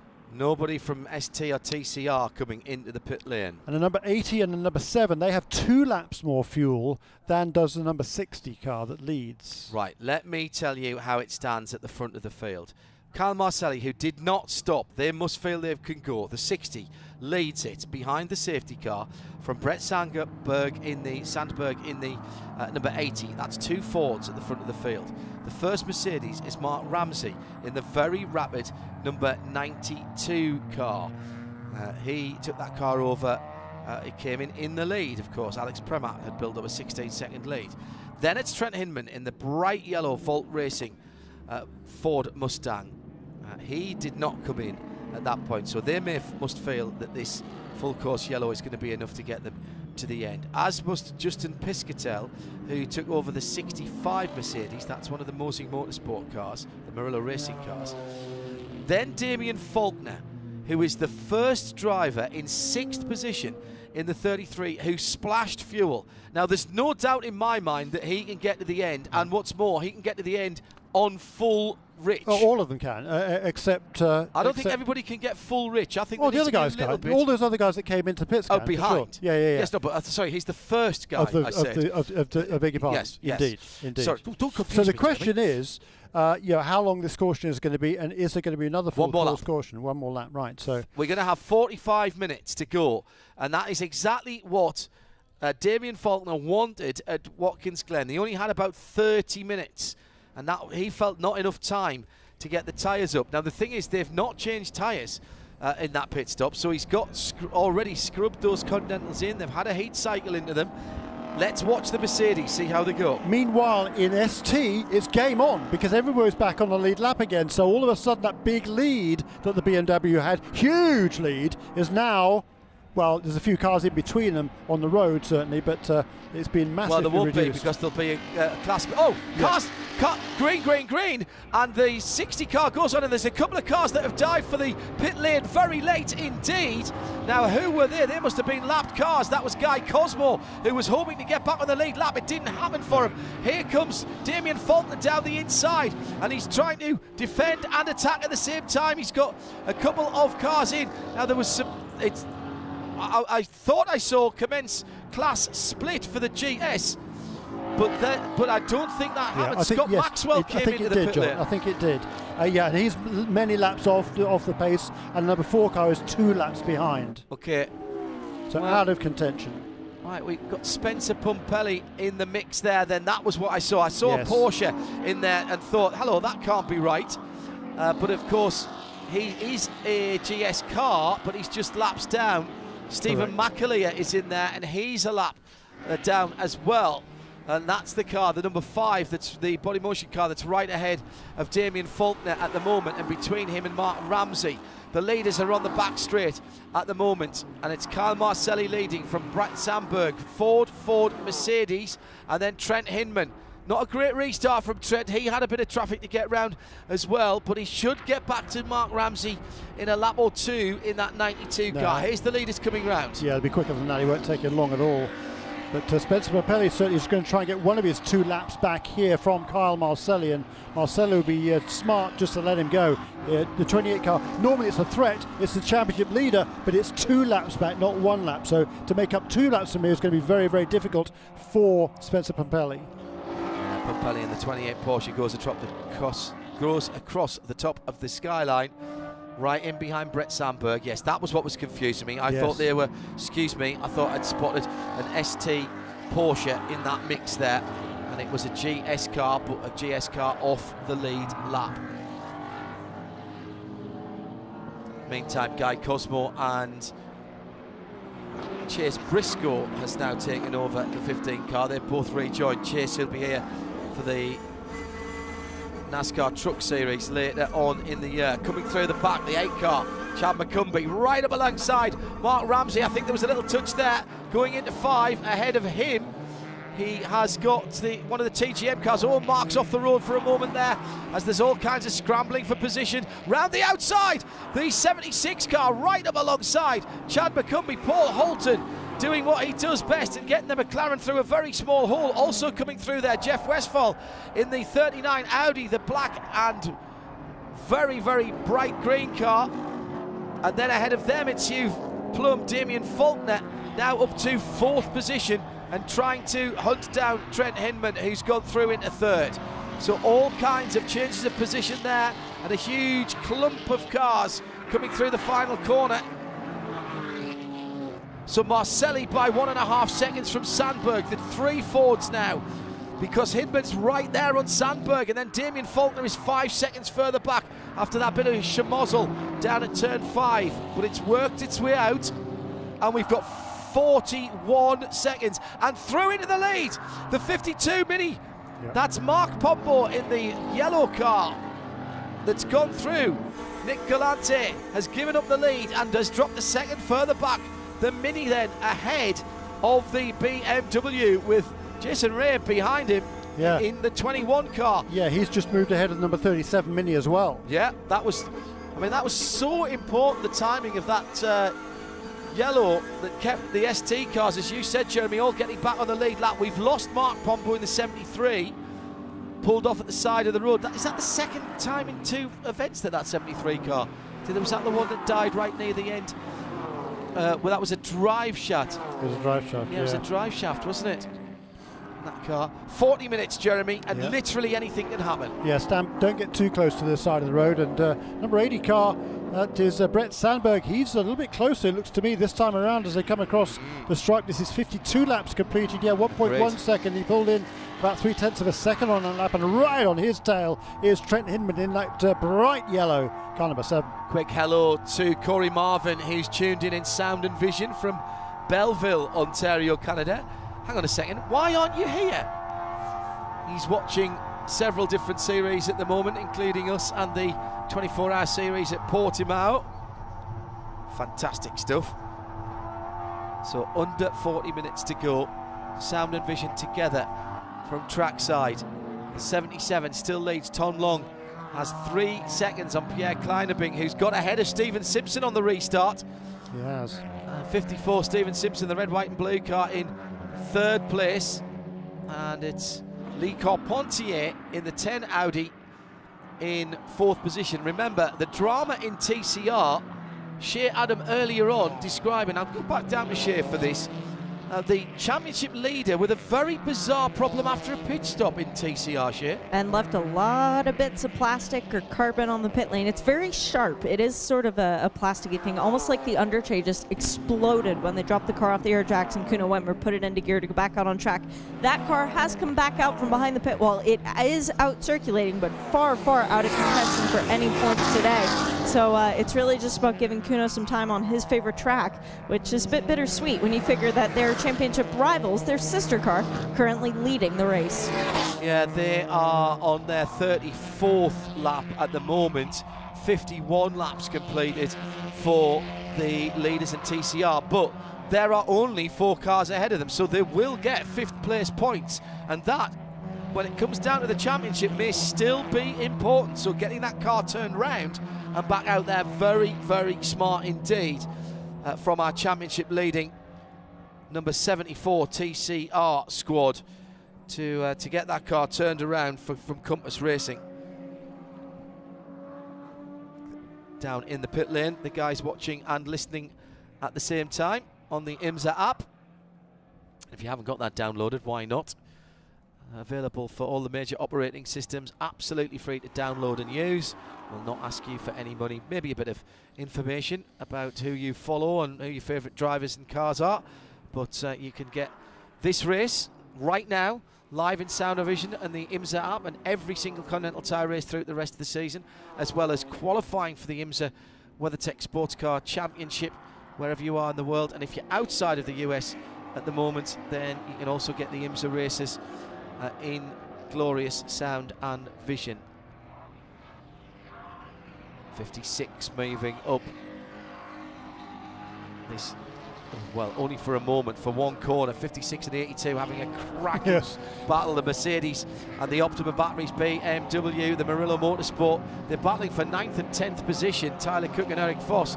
And in there as well, there's a McLaren, and who's that? That's the 69 car. That's Jesse Lazar coming back through after the front left tyre problem on that car earlier on. So he is a lap or so off the pace. Just the one lap, Jeremy? Yeah, excellent. Tom Long being caught by Pierre Kleinerby at the head of the TCR, down to just a couple of seconds now. Change again in ST. We've got the BMW back ahead this time around. So he made the pass somewhere on that lap, and also in third position, only a second or so behind. Jason Raby's clinging on ahead of the number 37 Mini, which is right there as well. That, of course, is Derek Jones driving that car right now. Some super battling all the way up and down, isn't it? It's brilliant second stuff. Position now, Jeremy. That's where we're lighting the fire under Brett Sandberg in the white car. Down the inside, Trent Hinman at the final corner. Had to back out of it. Good driving by Trent there. Thought he could do the Prem at, but didn't. And had to get out of the big contact there. Could have spun the car ahead, and that was not what he was aiming to do. He wants the position, but he wants it cleanly. Through two, down the hill. Leader Kyle Marcelli is 1.8 seconds ahead of the battling white and black Mustang up against the highlighter yellow Volt car.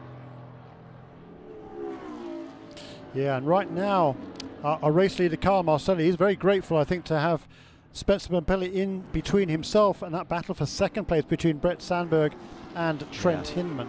25.9 last time around for Damian Faulkner. 2 or 3 tenths quicker than those two Ford Mustangs that are battling for second and third position. But Kyle Marcelli did a 25.6 last time around. Fastest man on the circuit apart from Chad McCumbee, the number 8 Ford.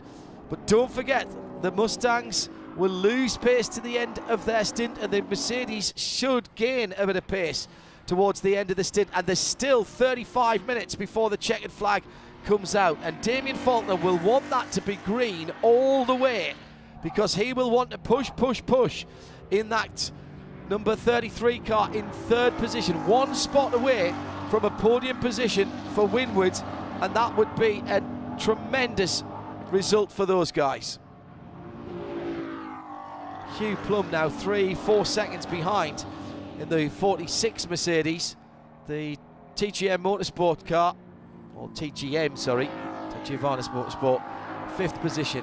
Ford, Mercedes, Ford, McLaren, Audi, BMW, Mercedes. That's your top 10, and there are 17 seconds between those top 10 cars. Yeah, and heading through turn 1 now, towards 2, is the battle for leading TCR as well. That's now nose to tail. Number 77 car, Tom Long, all of a sudden has Pierre Kleinerby and Stephen Simpson right behind him. Both of those second and third place cars close up quite a bit. They close up about a second and a half on that last lap. Must have been some sort of a mistake, I think. No, I think what it is, they've caught Mark Ramsey in that dark red Mercedes, and he's slowing them down through the twisty bits, and of course it's difficult to accelerate by because that's a GS car which has a bit more power. 125.6 last time around for Faulkner.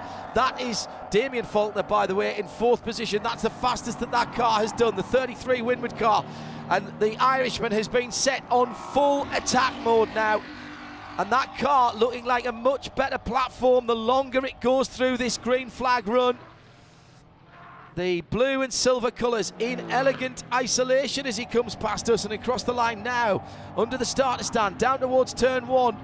125.6 last time around, so another quick lap, and he's pulled within 5 seconds of that battle for second position now.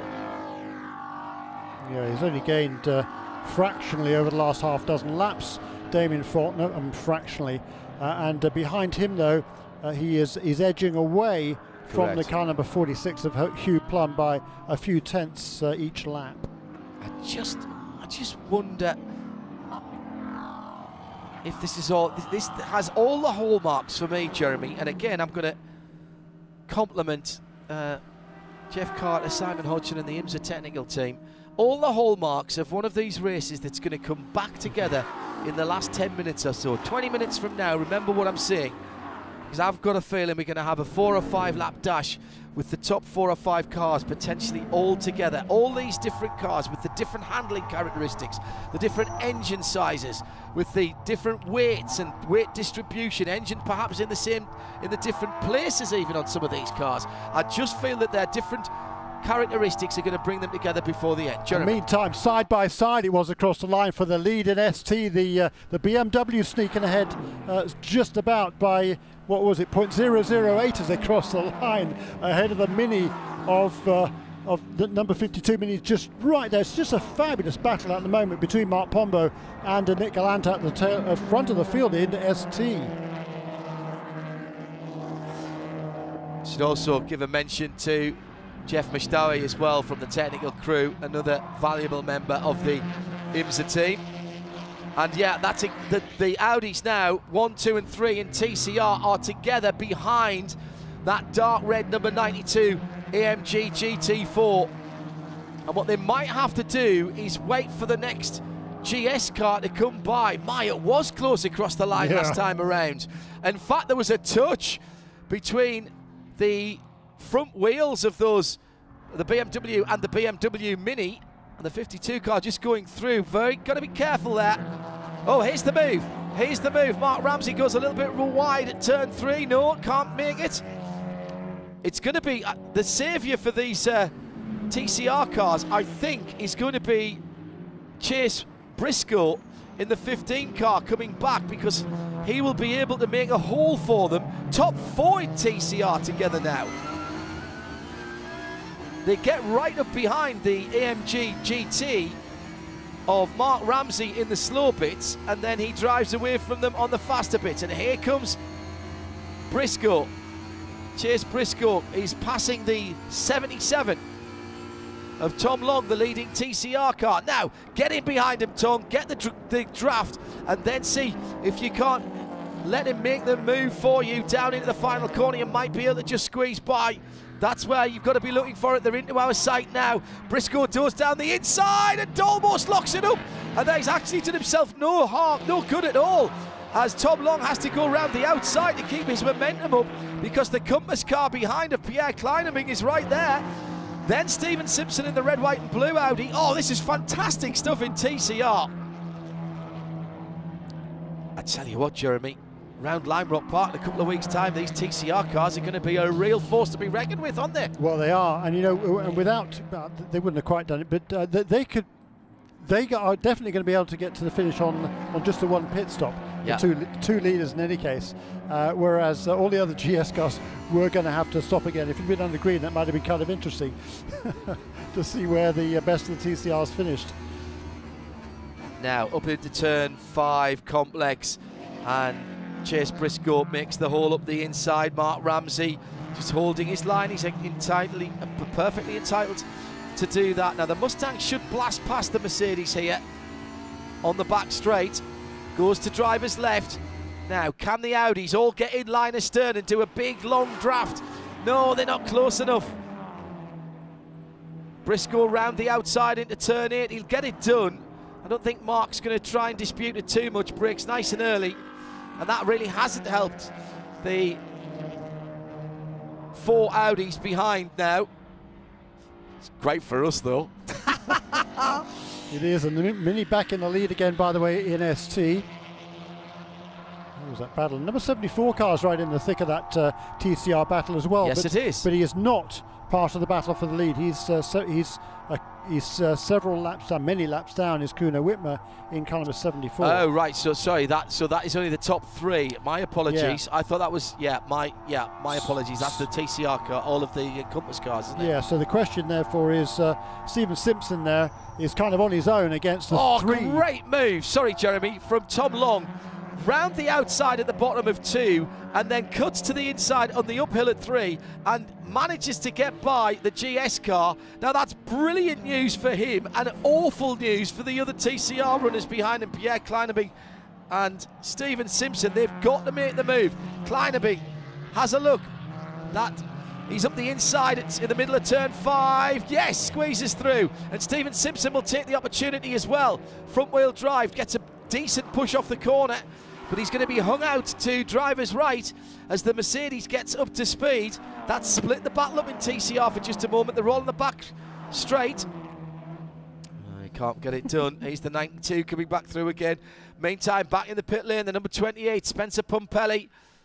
And this is not a regular stop. Shea Adam, they're putting the jack holders underneath. There's a problem with the right front. Yes, and when the blocks of wood comes out, that normally means that there's going to be a mechanic going underneath because they need to get a better view on things. This was the championship leader coming into the race today. Keep in mind, tied on points with the number 82 Memorial BMW of James Clay and Tyler Cook. And this 28 machine, it might be a brake issue on the right front, but it's definitely severe enough to take them out of the top 10. Wow. And that's two championship leaders who have had issues today. The TCR leader, remember, the number 74, Kuno Whitmer, still in 5th position, but with a problem when the car dropped down from the jacks, the under tray all broken up. And so that car's dropped out of contention for the win. We'll still get some points, but this is awful for Spencer Pumpelly. They're already down to 17th in GS, and they may be getting nul point this weekend. Yeah, I mean, they get a few points, but certainly not nearly as many as they would have wanted. And who were they? They were tied on points with number 82. Right, well, they're currently running in the 10th position. Yeah, I was going to say they're not having a stellar weekend, either the BMW, but there's time yet, says Hindhoff. And that number 82 car is involved in a big battle with number 56 and a number 19 and a number 76 car just ahead of them as well. It's a 4-car battle for 8th position, 76, 82, 56 and 19. And there's a lap car in there as well, I think it's number 69. First on the road and leading GS, Kyle Marcelli in the number 60 Ford Mustang. Works his way through traffic. Comes past us and completes another lap. And all of those TCR cars now managed to sneak past Mark Ramsey and number 92 car, so that'll be a relief. Now they can get on with their own battle, but that has enabled Tom Long to extend just a little bit of a lead, almost a couple of seconds over Pierre Kleinubing in 75 and Stephen Simpson 74. Yeah, Stephen Simpson has hung on though to the back of Kleinubing in that 54 car. Shea Adam, what was the problem with our championship leading GS car, the 28? He's back out, Spencer Pumpelly at the wheel. It's the same story that we've told before. It's a brake caliper that keeps sticking on the right front, John. Yeah, I thought that was what we could see them messing about with. Good spot, Shea, thank you. Damian Faulkner, 125.5 last time around, and all of a sudden he's pulled back to just 4 seconds behind the battle for 2nd and 3rd. And now he's under 7 seconds away from the leader. McLaren on the front straight. And that is Jesse Lazare in the 69 trying to get a lap back. He's the 15th place GS car at the moment. And he's in behind Paul Holton, who's 8th. Right behind him, the 82 wants to get a cleaner look. Tyler Cook in the BMW, the Optima Batteries car, wants to get a cleaner look at that dark coloured McLaren. But he can't get on terms at the moment. 23 minutes to go. This has been enthralling again, Jeremy. Yeah, great fun, isn't it? Epic stuff out on this great circuit. Bit of side-by-side contact with that was the 74, I think. Kuno Whitmer trying to come back through the field on the 92, which is dropping down now. Where's the 92? 13th for Mark Ramsey now. Yeah, last car on the lead lap.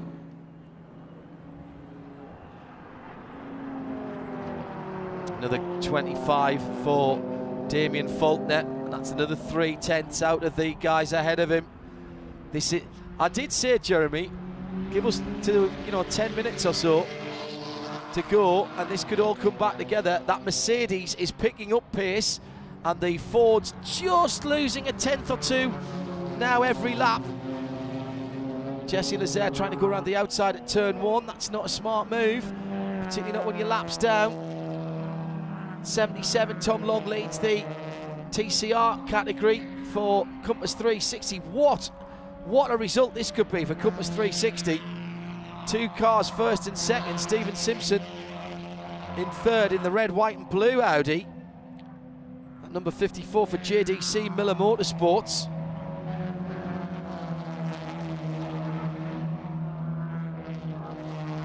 Oh, please, let's have some more TCR cars come to the series. I think we will. I had a chat with a few drivers and teams both inside and away from this paddock over the last few weeks, just before Le Mans, as well as Stephen Simpson has a look for second position as he comes out the bottom of turn 2. That's not going to work, and they're looking at this very seriously indeed. Oh, what a great piece of opportunist driving from the Optima Batteries BMW and Tyler Cook. He's managed to use the battling Jesse Lazare and the Paul Holton car to his advantage. He got through for a moment. Also in there, the number 19 BMW. It's one of the... That's the 10th position car, so that's all battling for position there. Oh yeah, 8th, 9th, 10th and 11th. Yeah, Eric Voss right in there as well. And Lazare, I think rather sensibly, has dropped to the back of that queue.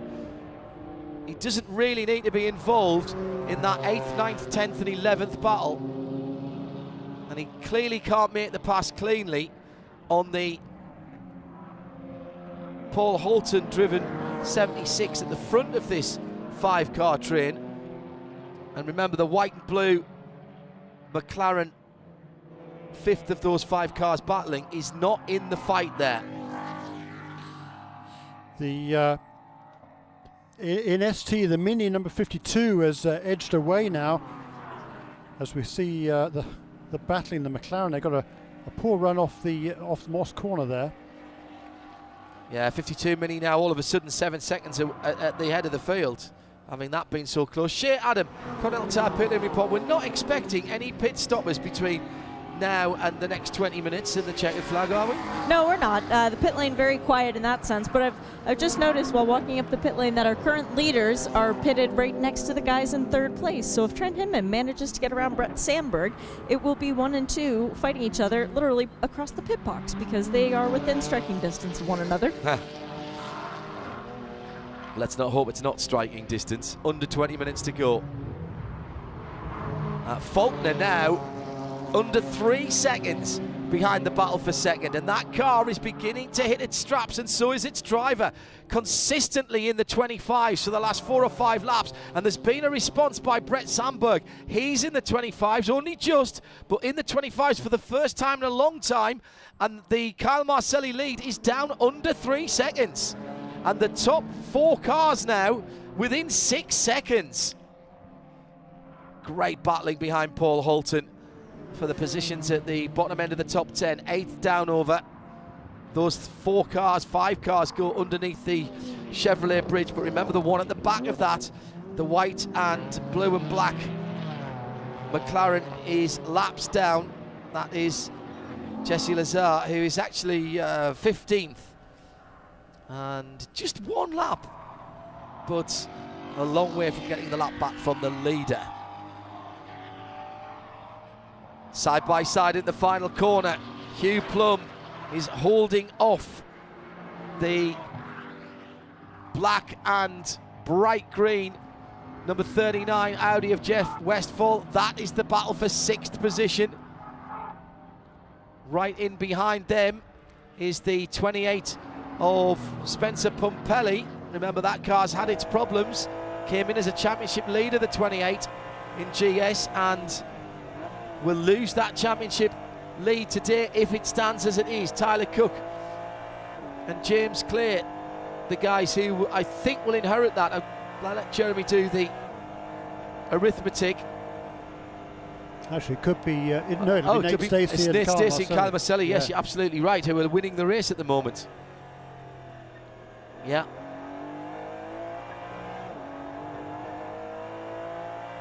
This is all. I mean, we've got 17 minutes to go. This is not anywhere near over yet.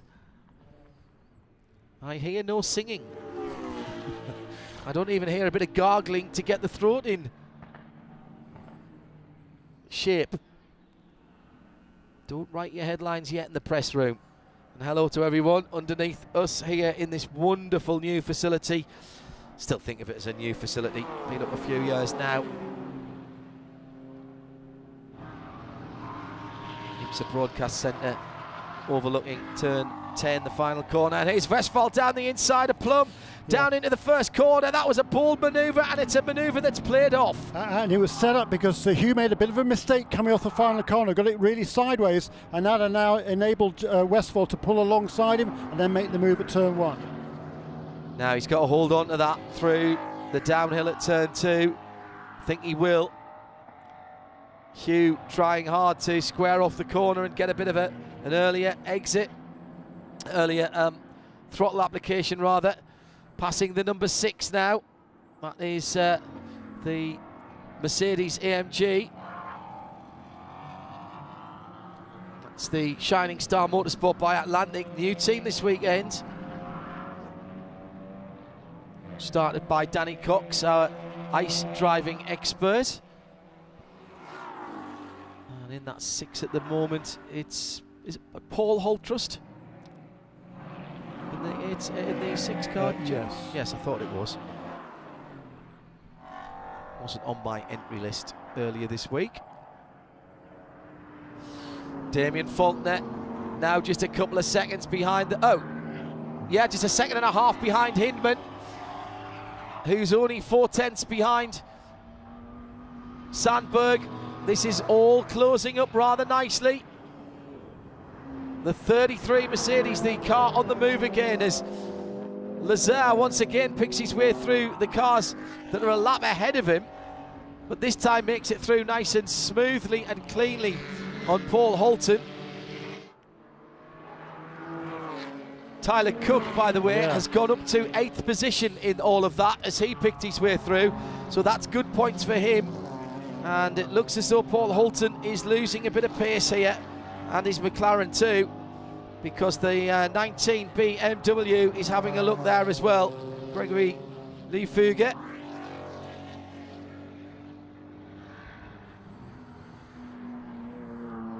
All of a sudden in TCR, John, the number 77 car Tom Long has just romped checked clear. out. Yeah, he has. Kleinenberg and Simpson were battling together, and they had a bit more trouble getting past Mark Ramsey, but that was a wee while ago. But since then, Tom Long's just been edging gently away. He's taken a full second out of them last time around. He has, and I think Pierre Kleinenberg is not going very quickly.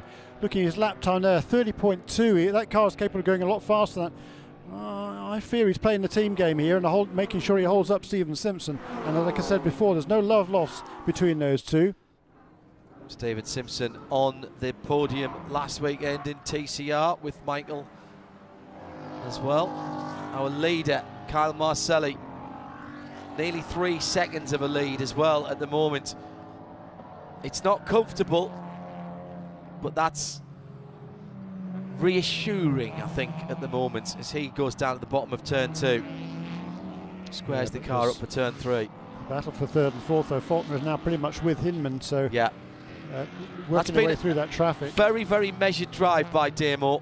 Knew that the car was going to come on in the last last quarter of the race, and that's exactly where we are now.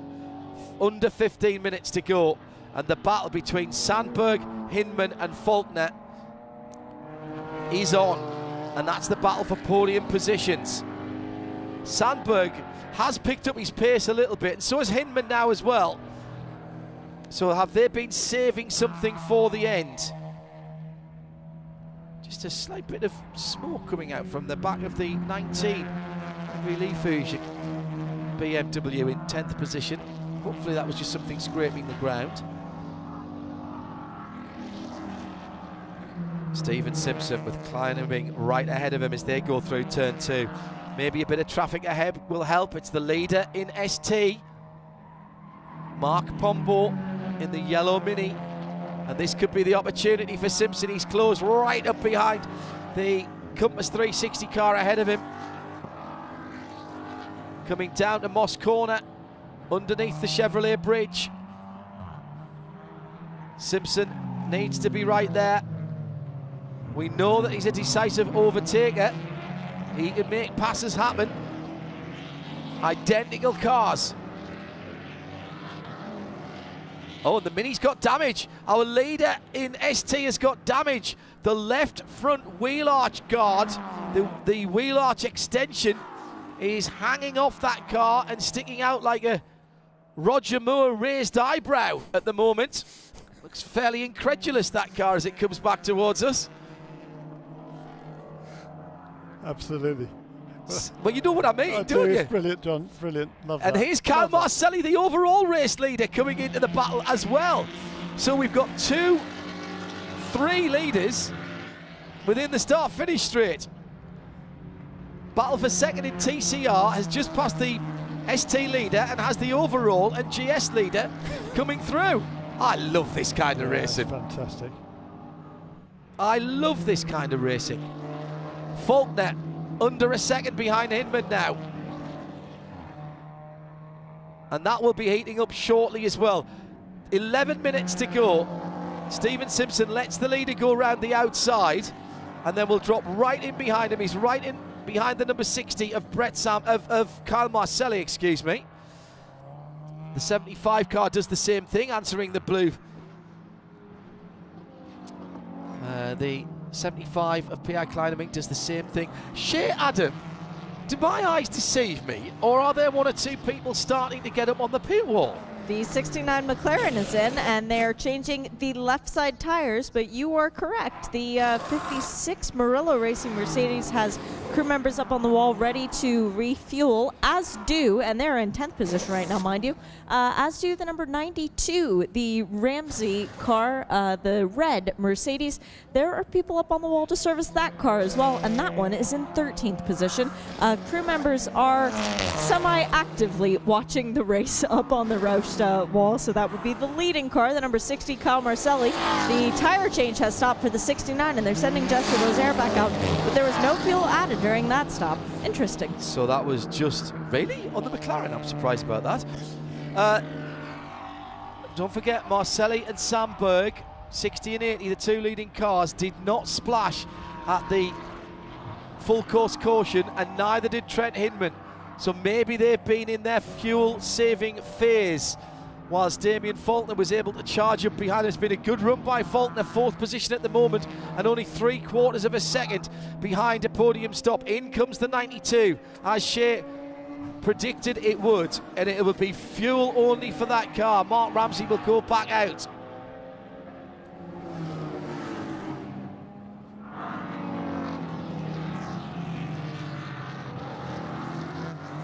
Damian Faulkner has a TCR car between himself and the... Oh, there's a touch, almost. Damian had to move over to the right-hand side as the 75 Pierre Kleinemink was coming out of Moss Corner.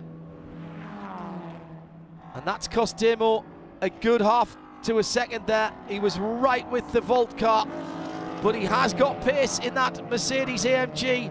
Faulkner in 4th place, 1 spot off the podium. The worst place to finish, I always think. Hinman coming through to complete lap number 74.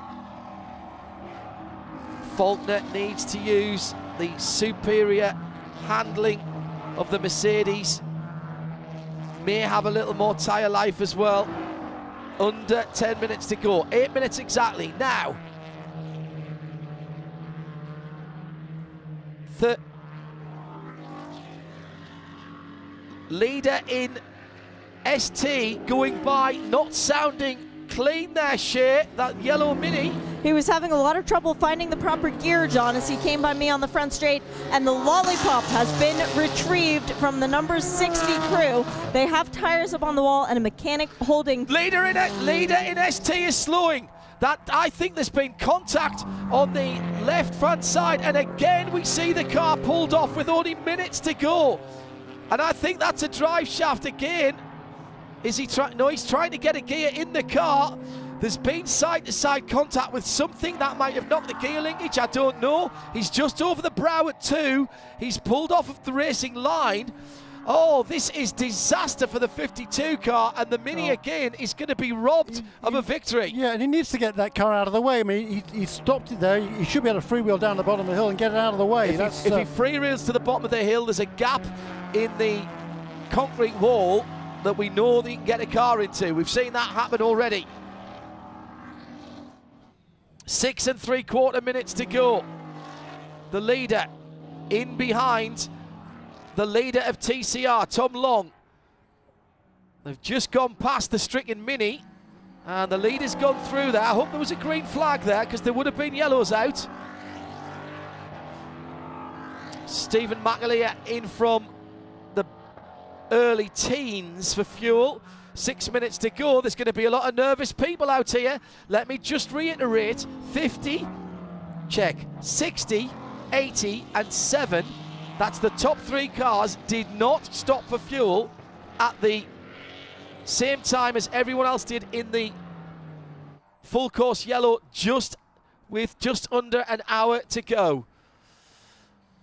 Justin Piscatel in the Mercedes 65, the Murillo Racing car, in for fuel. The guys are hanging out at the front now, hoping for a full course yellow. There must be. Mark Pombo really needs to roll that car down the hill, or reverse it back. There's a break in the wall right behind him. He might be kind of shielded. The angle we're looking at there. That's a good point, Jeremy. Shield him. I hope it is. He did seem to pull right off to the side. Faulkner comes out of the final corner, absolutely nailed, glued to the back bumper of number 7 Ford. Right, there's now safety workers there.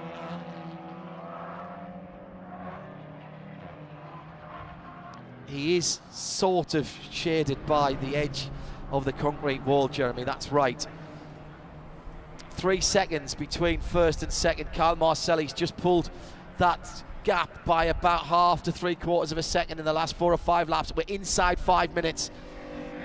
I'm no good at all at reading body language, Shea Adam, but I know you are watching the 60, the 80 and the 7 Ford teams. Does there seem to be any worry about fuel? I can't tell. I honestly can't tell, Shea. They've got all their helmets on, so you can't really see the poker faces going on for the number 60. For the 7 crew, they are not up on the wall. So for the 60 Mustang right next to them, they are up on the wall. They're not holding the fuel nozzle, though. They are just holding the lollipop, waiting if he does need to come in, Kyle Marcelli. There is 0 movement down at the 80, the AWA Mustang, though. So clearly some really good poker faces on the pit lane. Mark Pombo out of the 52 Mini, and it's been left where it is, and I think that'll stay there to the end of the race now. So he did get it far enough off the racing line. He did try his best, in fairness. Yep. Now here's the battle for the final place on the podium. Goes past us now, down into turn 1, and Faulkner's there, and there's nothing between them, but there's more traffic. Oh, and Faulkner goes very wide. So does the Volt Mustang, has to go offline as they pass down the inside of another AMG. The sure which car that was that they went by, but something must have happened on that lap, I think, between Simpson and Kleinebing, because all of a sudden Simpson is about 3 seconds ahead. So he's got by him. He has indeed got by him. Right, okay. So that's second position for car number 54. Couple of laps left, Jeremy, at the lead of the field, and Faulkner's right there. There'll be nails being bitten on the pit wall at Winwood right now. Gets a good exit, but we know that the Mustang will pull away a wee bit. But he's got to be close going into the final corners, and then maybe the block pass. If you can get the block pass into the final corner and hold it through turn 1, he might have enough to hold off Hinman. This is for a spot on the podium. Winwood Racing have not had that accolade yet. Through turn 9, does he swing out? Yes, he does. Down the inside. He does not quite get it done. He rides up the curb, though. That will compromise his exit. Oh, what a shame. Has to drop back in, and does so immediately to try and get the draft from the Mustang through turn 1. He might have one more go at that, maybe 2. but he's shown his hand a little bit there. He has a bit, yeah. I mean, he's really, if he's going to do that, he's just got to stuff it down the inside and be alongside before Hinman gets the opportunity to turn into the corner. He wasn't quite close enough. Hinman was very late on the brakes. Yes, and Hinman also left it wide. He saw what Faulkner was doing, left him the room to make sure that if he did dive bomb it, he wasn't going to nail him on the side of the door. That's off. Good driving by both drivers there. Faulkner realised he wasn't quite close enough, and Hinman realised he might try it, so he gave him room. Great driving by the both of them. Marcelli 2 minutes to go. It'll be white flag this time around. Yeah, agreed. Just about. Yes. Just about. Yes. Yes, it will. Yeah. Yes, it will be. It's 1 minute and 37 seconds now. And the core motorsport, Kyle Marcelli driven, number 60, heads towards what will be the white flag, this time by Nate Stacey. And that Roush Performance core motorsport car started it. And he's done a cracking job. He's paced himself perfectly and comes across the line to see the white flag. They got together, those two. I didn't see what happened. Hinman off in the final corner. And I think Hinman was able to continue. No, mistake. No. Last lap confirmed as the last lap, and that battle for third place has gone the way of Damian Faulkner. He's 3.2 seconds behind, and Hinman's recovered, but he's lost 3 seconds. So is there damage? Can they both get to the end? Because Chad McCumbie's not that far behind. He can pick up the pieces. Maybe Jeff Westphal as well. Beautifully gauged race by the Fords, Jeremy. Have the advantage on torque. As long as he can do another mile and a half. Yeah, halfway around. Well, I'm saying beautifully judged right now. He's halfway around the lap. He's at turn 5. Brett Sandberg is by no means 2.7 seconds behind now. But he's not close enough to threaten as he picks his way past the Justin Piscatel Murillo Racing car. There's a lot of uphill in the second half of the lap here. You can't just kick the clutch in and let it roll. But this is going to be a win, and the championship lead in GS for the Canadian Tire Motorsport Park 120. The latest round of the IMSA Continental Tire SportsCar Challenge goes to Ford, to Kyle Marcelli and to Nate Stacey across the line, and they will leave Canada as the championship leaders. Joy unbounded down on the pit wall. We'll get some reaction at the moment. Sandberg's gone through in second, Faulkner in third, and just about it. Now I'm not sure who it was. McCumbie was right there. Did McCumbie get it? No, not by 1/10 of a second. So a Hinman struggling to the line, just holds on to 4th in the number 7 car. So one Mercedes in the top 5, and it's the Winwood Racing car. Winwood Racing, HTP Motorsport, Russell Ward doing a great job and a beautifully judged drive in the second half of the race. Great pits work as well to get that car turned around and out at the head of the cars that had stopped for pits.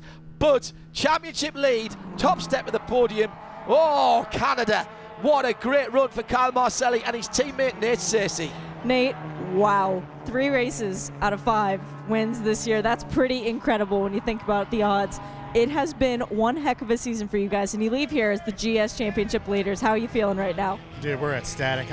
Honestly, for the last 5 laps, me and Dean were holding each other, just hoping it didn't break. I think me and Dean I don't know if we're going to be able to walk back. I think we may have to run. That was crazy, man. I gave a heart attack about 3 times. Car was awesome. Dean Martin engineered it to perfection. Strategy was flawless at all. Kyle Marcelli drove the lights out of it, man. It was a great stint. Had some good luck. Had a lot of really good coordination. Didn't need to be up front at the start. Just was there at the end. So thanks to everyone at Roush and Core and Ford and everyone for helping us out. And hopefully we can keep going. Does he have enough fuel to actually drive back to the podium? How close were you guys? That's a good question. He may have to push it, but I don't know. Hopefully we can use champagne as a good fuel. There you go. Good job, and good luck at Lime Rock in a couple weeks. Thank you. Chase Briscoe takes the fastest lap in the number 15 car with a 1:24.958. That car with issues for Scott Maxwell that took it out of the fight very, very early on. Now, Dean Has he run out of fuel, or is he going to do donuts? I think he's run out of gas on the slowed down lap. He's not going to make it. He's at the runoff area at turn 8, and I don't think he's going to make it back. Meantime, in ST, Nick Galante got the win. Again, reliability issues for the Mini. Under 10 minutes to go for Mark Pombo in that car, the yellow number 52. And it will be the 81 that comes through to take it from 37 Mini in second place. But really, that's such bad luck. Another win, 2 for 2 in the last 2 races for Nick Galante and Devon Jones for Bimmer World Racing. In TCR, Tom Long with, in the end, a comfortable victory after 3 or 4 cars battling for the lead at one stage. Tom Long taking it for Compass 360, or Compass Racing as we should call them now. Britt Casey Jr. doing his part at the start. And what about Stephen Simpson in second? Coming through at the end there, Michael Johnson doing the early stint. Well, there's going to be some very, very happy people on the podium. Shea Adam is making her way down at the moment. You're going to have to wait for the winners for a little while, so that'll give you the chance to have a quick shout. All I can hear on the effects mic are 2-stroke carts buzzing around like an angry swarm of hornets just over to our right-hand side, which is fantastic. And it doesn't matter, but that's how close they were, Jeremy. You said, has he got another mile and a half? He had about 2 miles in it when you said that. Yeah, hats off again to Dean Martin there and all of the guys at Core Motorsports and Roush Performance. That was judged to perfection. A brilliant drive there by Kyle Marcelli. He managed that perfectly. At the restart, he set some hot laps. Then he just settled into what for him was a comfortable pace. Not the ultimate pace of the car, perhaps, but enough to bring that car home and complete the distance. Great, great effort. 3rd win of the team of the season for that pairing. Second place overall. Second place overall in the GS. Martin Barkey started the AWA Ford Mustang with Brett Sandberg bringing it home, and it looked like he was managing the fuel as well, but he was able to pick up his pace. But what about Russell and Damian in the 33? Oh, that is going to be such a party tonight. Russell Ward started and was brilliant. It's not that much experience. Damian Faulkner, the man who's been mentoring him, and brings them through to their best result in that Mercedes. And Tom Long is just taking his helmet off. Shea Adam is down there by the number 77. That is going to be a very happy Tom Long. Shea? Well, Tom, you proved you can win a pole position and win the class in the same day. Congratulations. How good does this feel? Oh, it feels so good, Shea. I tell you what, those last 20 minutes, that was tough. You know, the car was set up so beautifully. Compass and all the guys did such a great job. Our number 77 Trump Audi was just on rails. But I mean, you hear that saying, you know, you hear every rattle, scrape, you know, wait, was that there? Oh my gosh, you know, it was tough, but the car was on rails, and I'm just so proud of all the boys. And man, what a drive Britt Casey put in there to give us that lead. That yellow was not what we were looking for, but hey, that's racing, and you know, just put your head down and be smart with that tire management. Continental Tires held up great at a Canadian Tire Motorsports Park. Well, here's Britt, so you guys get to celebrate. Enjoy tonight. Yeah, those guys are big smiles, top of the podium. 102nd start for Tom Long in this series, his 10th victory, the 3rd for Britt Casey. All of those wins for Britt coming this season, and finally he converts the pole position into a win, and it's enough to take the championship lead now over Rodrigo Salas and Kuno Whitmer, who finished only 5th today. A 3-point lead now for Tom Long and Britt Casey Jr. Yeah, that car a little bit off the pace. Kuno Whitmer with the problems earlier on, but they did get that car back out again after the undertrail, whatever it was, and I said it would be important that they did that, but they have lost the championship lead, have they? Indeed, and in fact, in all 3 classes, we've got a new championship leader leaving Canadian Tire Motorsport Park this evening. Let's talk about ST then. Yep, Nick Galante, we'll speak to him in a moment. The 81 BMW, two wins in 2 races. Yeah, 2 wins, second win of the season. They were second last week. They lost it towards the end to the Mini. Of course they did, but that is their second win of the season, and it is enough to move them back into the championship lead. They won the season opener at Daytona, and then now with the DNF for Mark Pombo, they will move 3 points ahead in the championship by my reckoning as we head next to, what is it, Lime Rock next? Yes, indeed.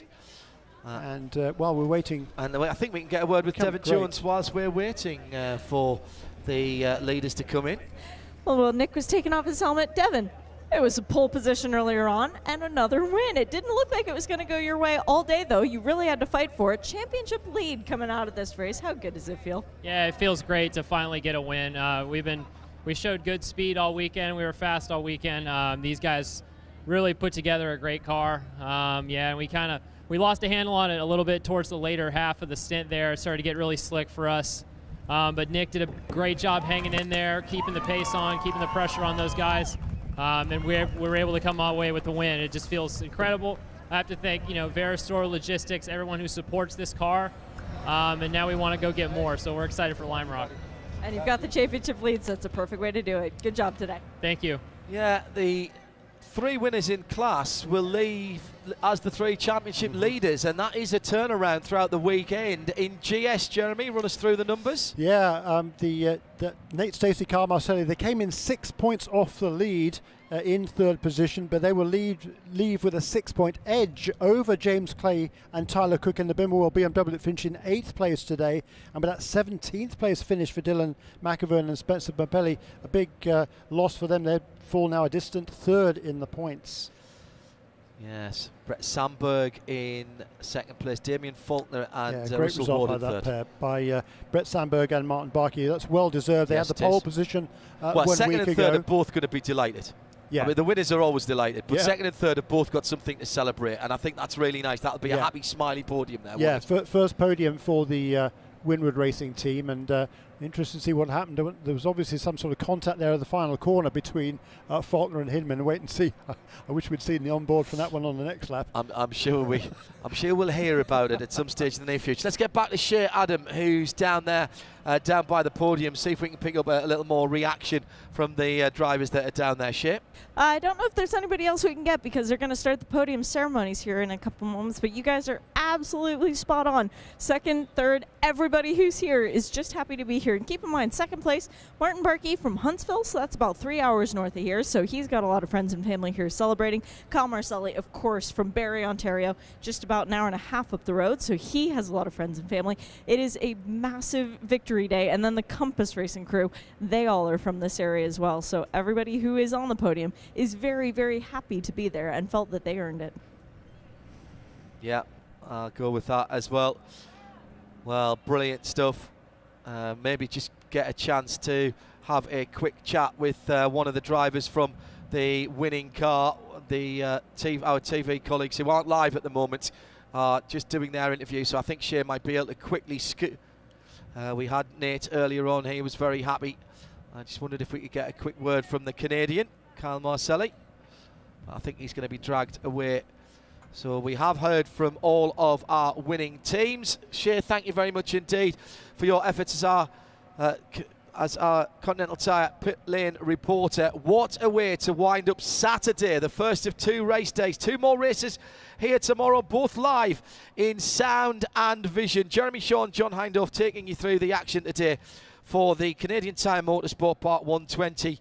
New leaders in all 3 classes in the IMSA Continental Tire SportsCar Challenge, and they did it the best way possible by seeing the checkered flag first in each of their respective classes. There'll be some big parties tonight and some very big headaches tomorrow, I've got no doubt. That was Continental Tire SportsCar Challenge. You can see all of the races and hear them live and uninterrupted throughout the season.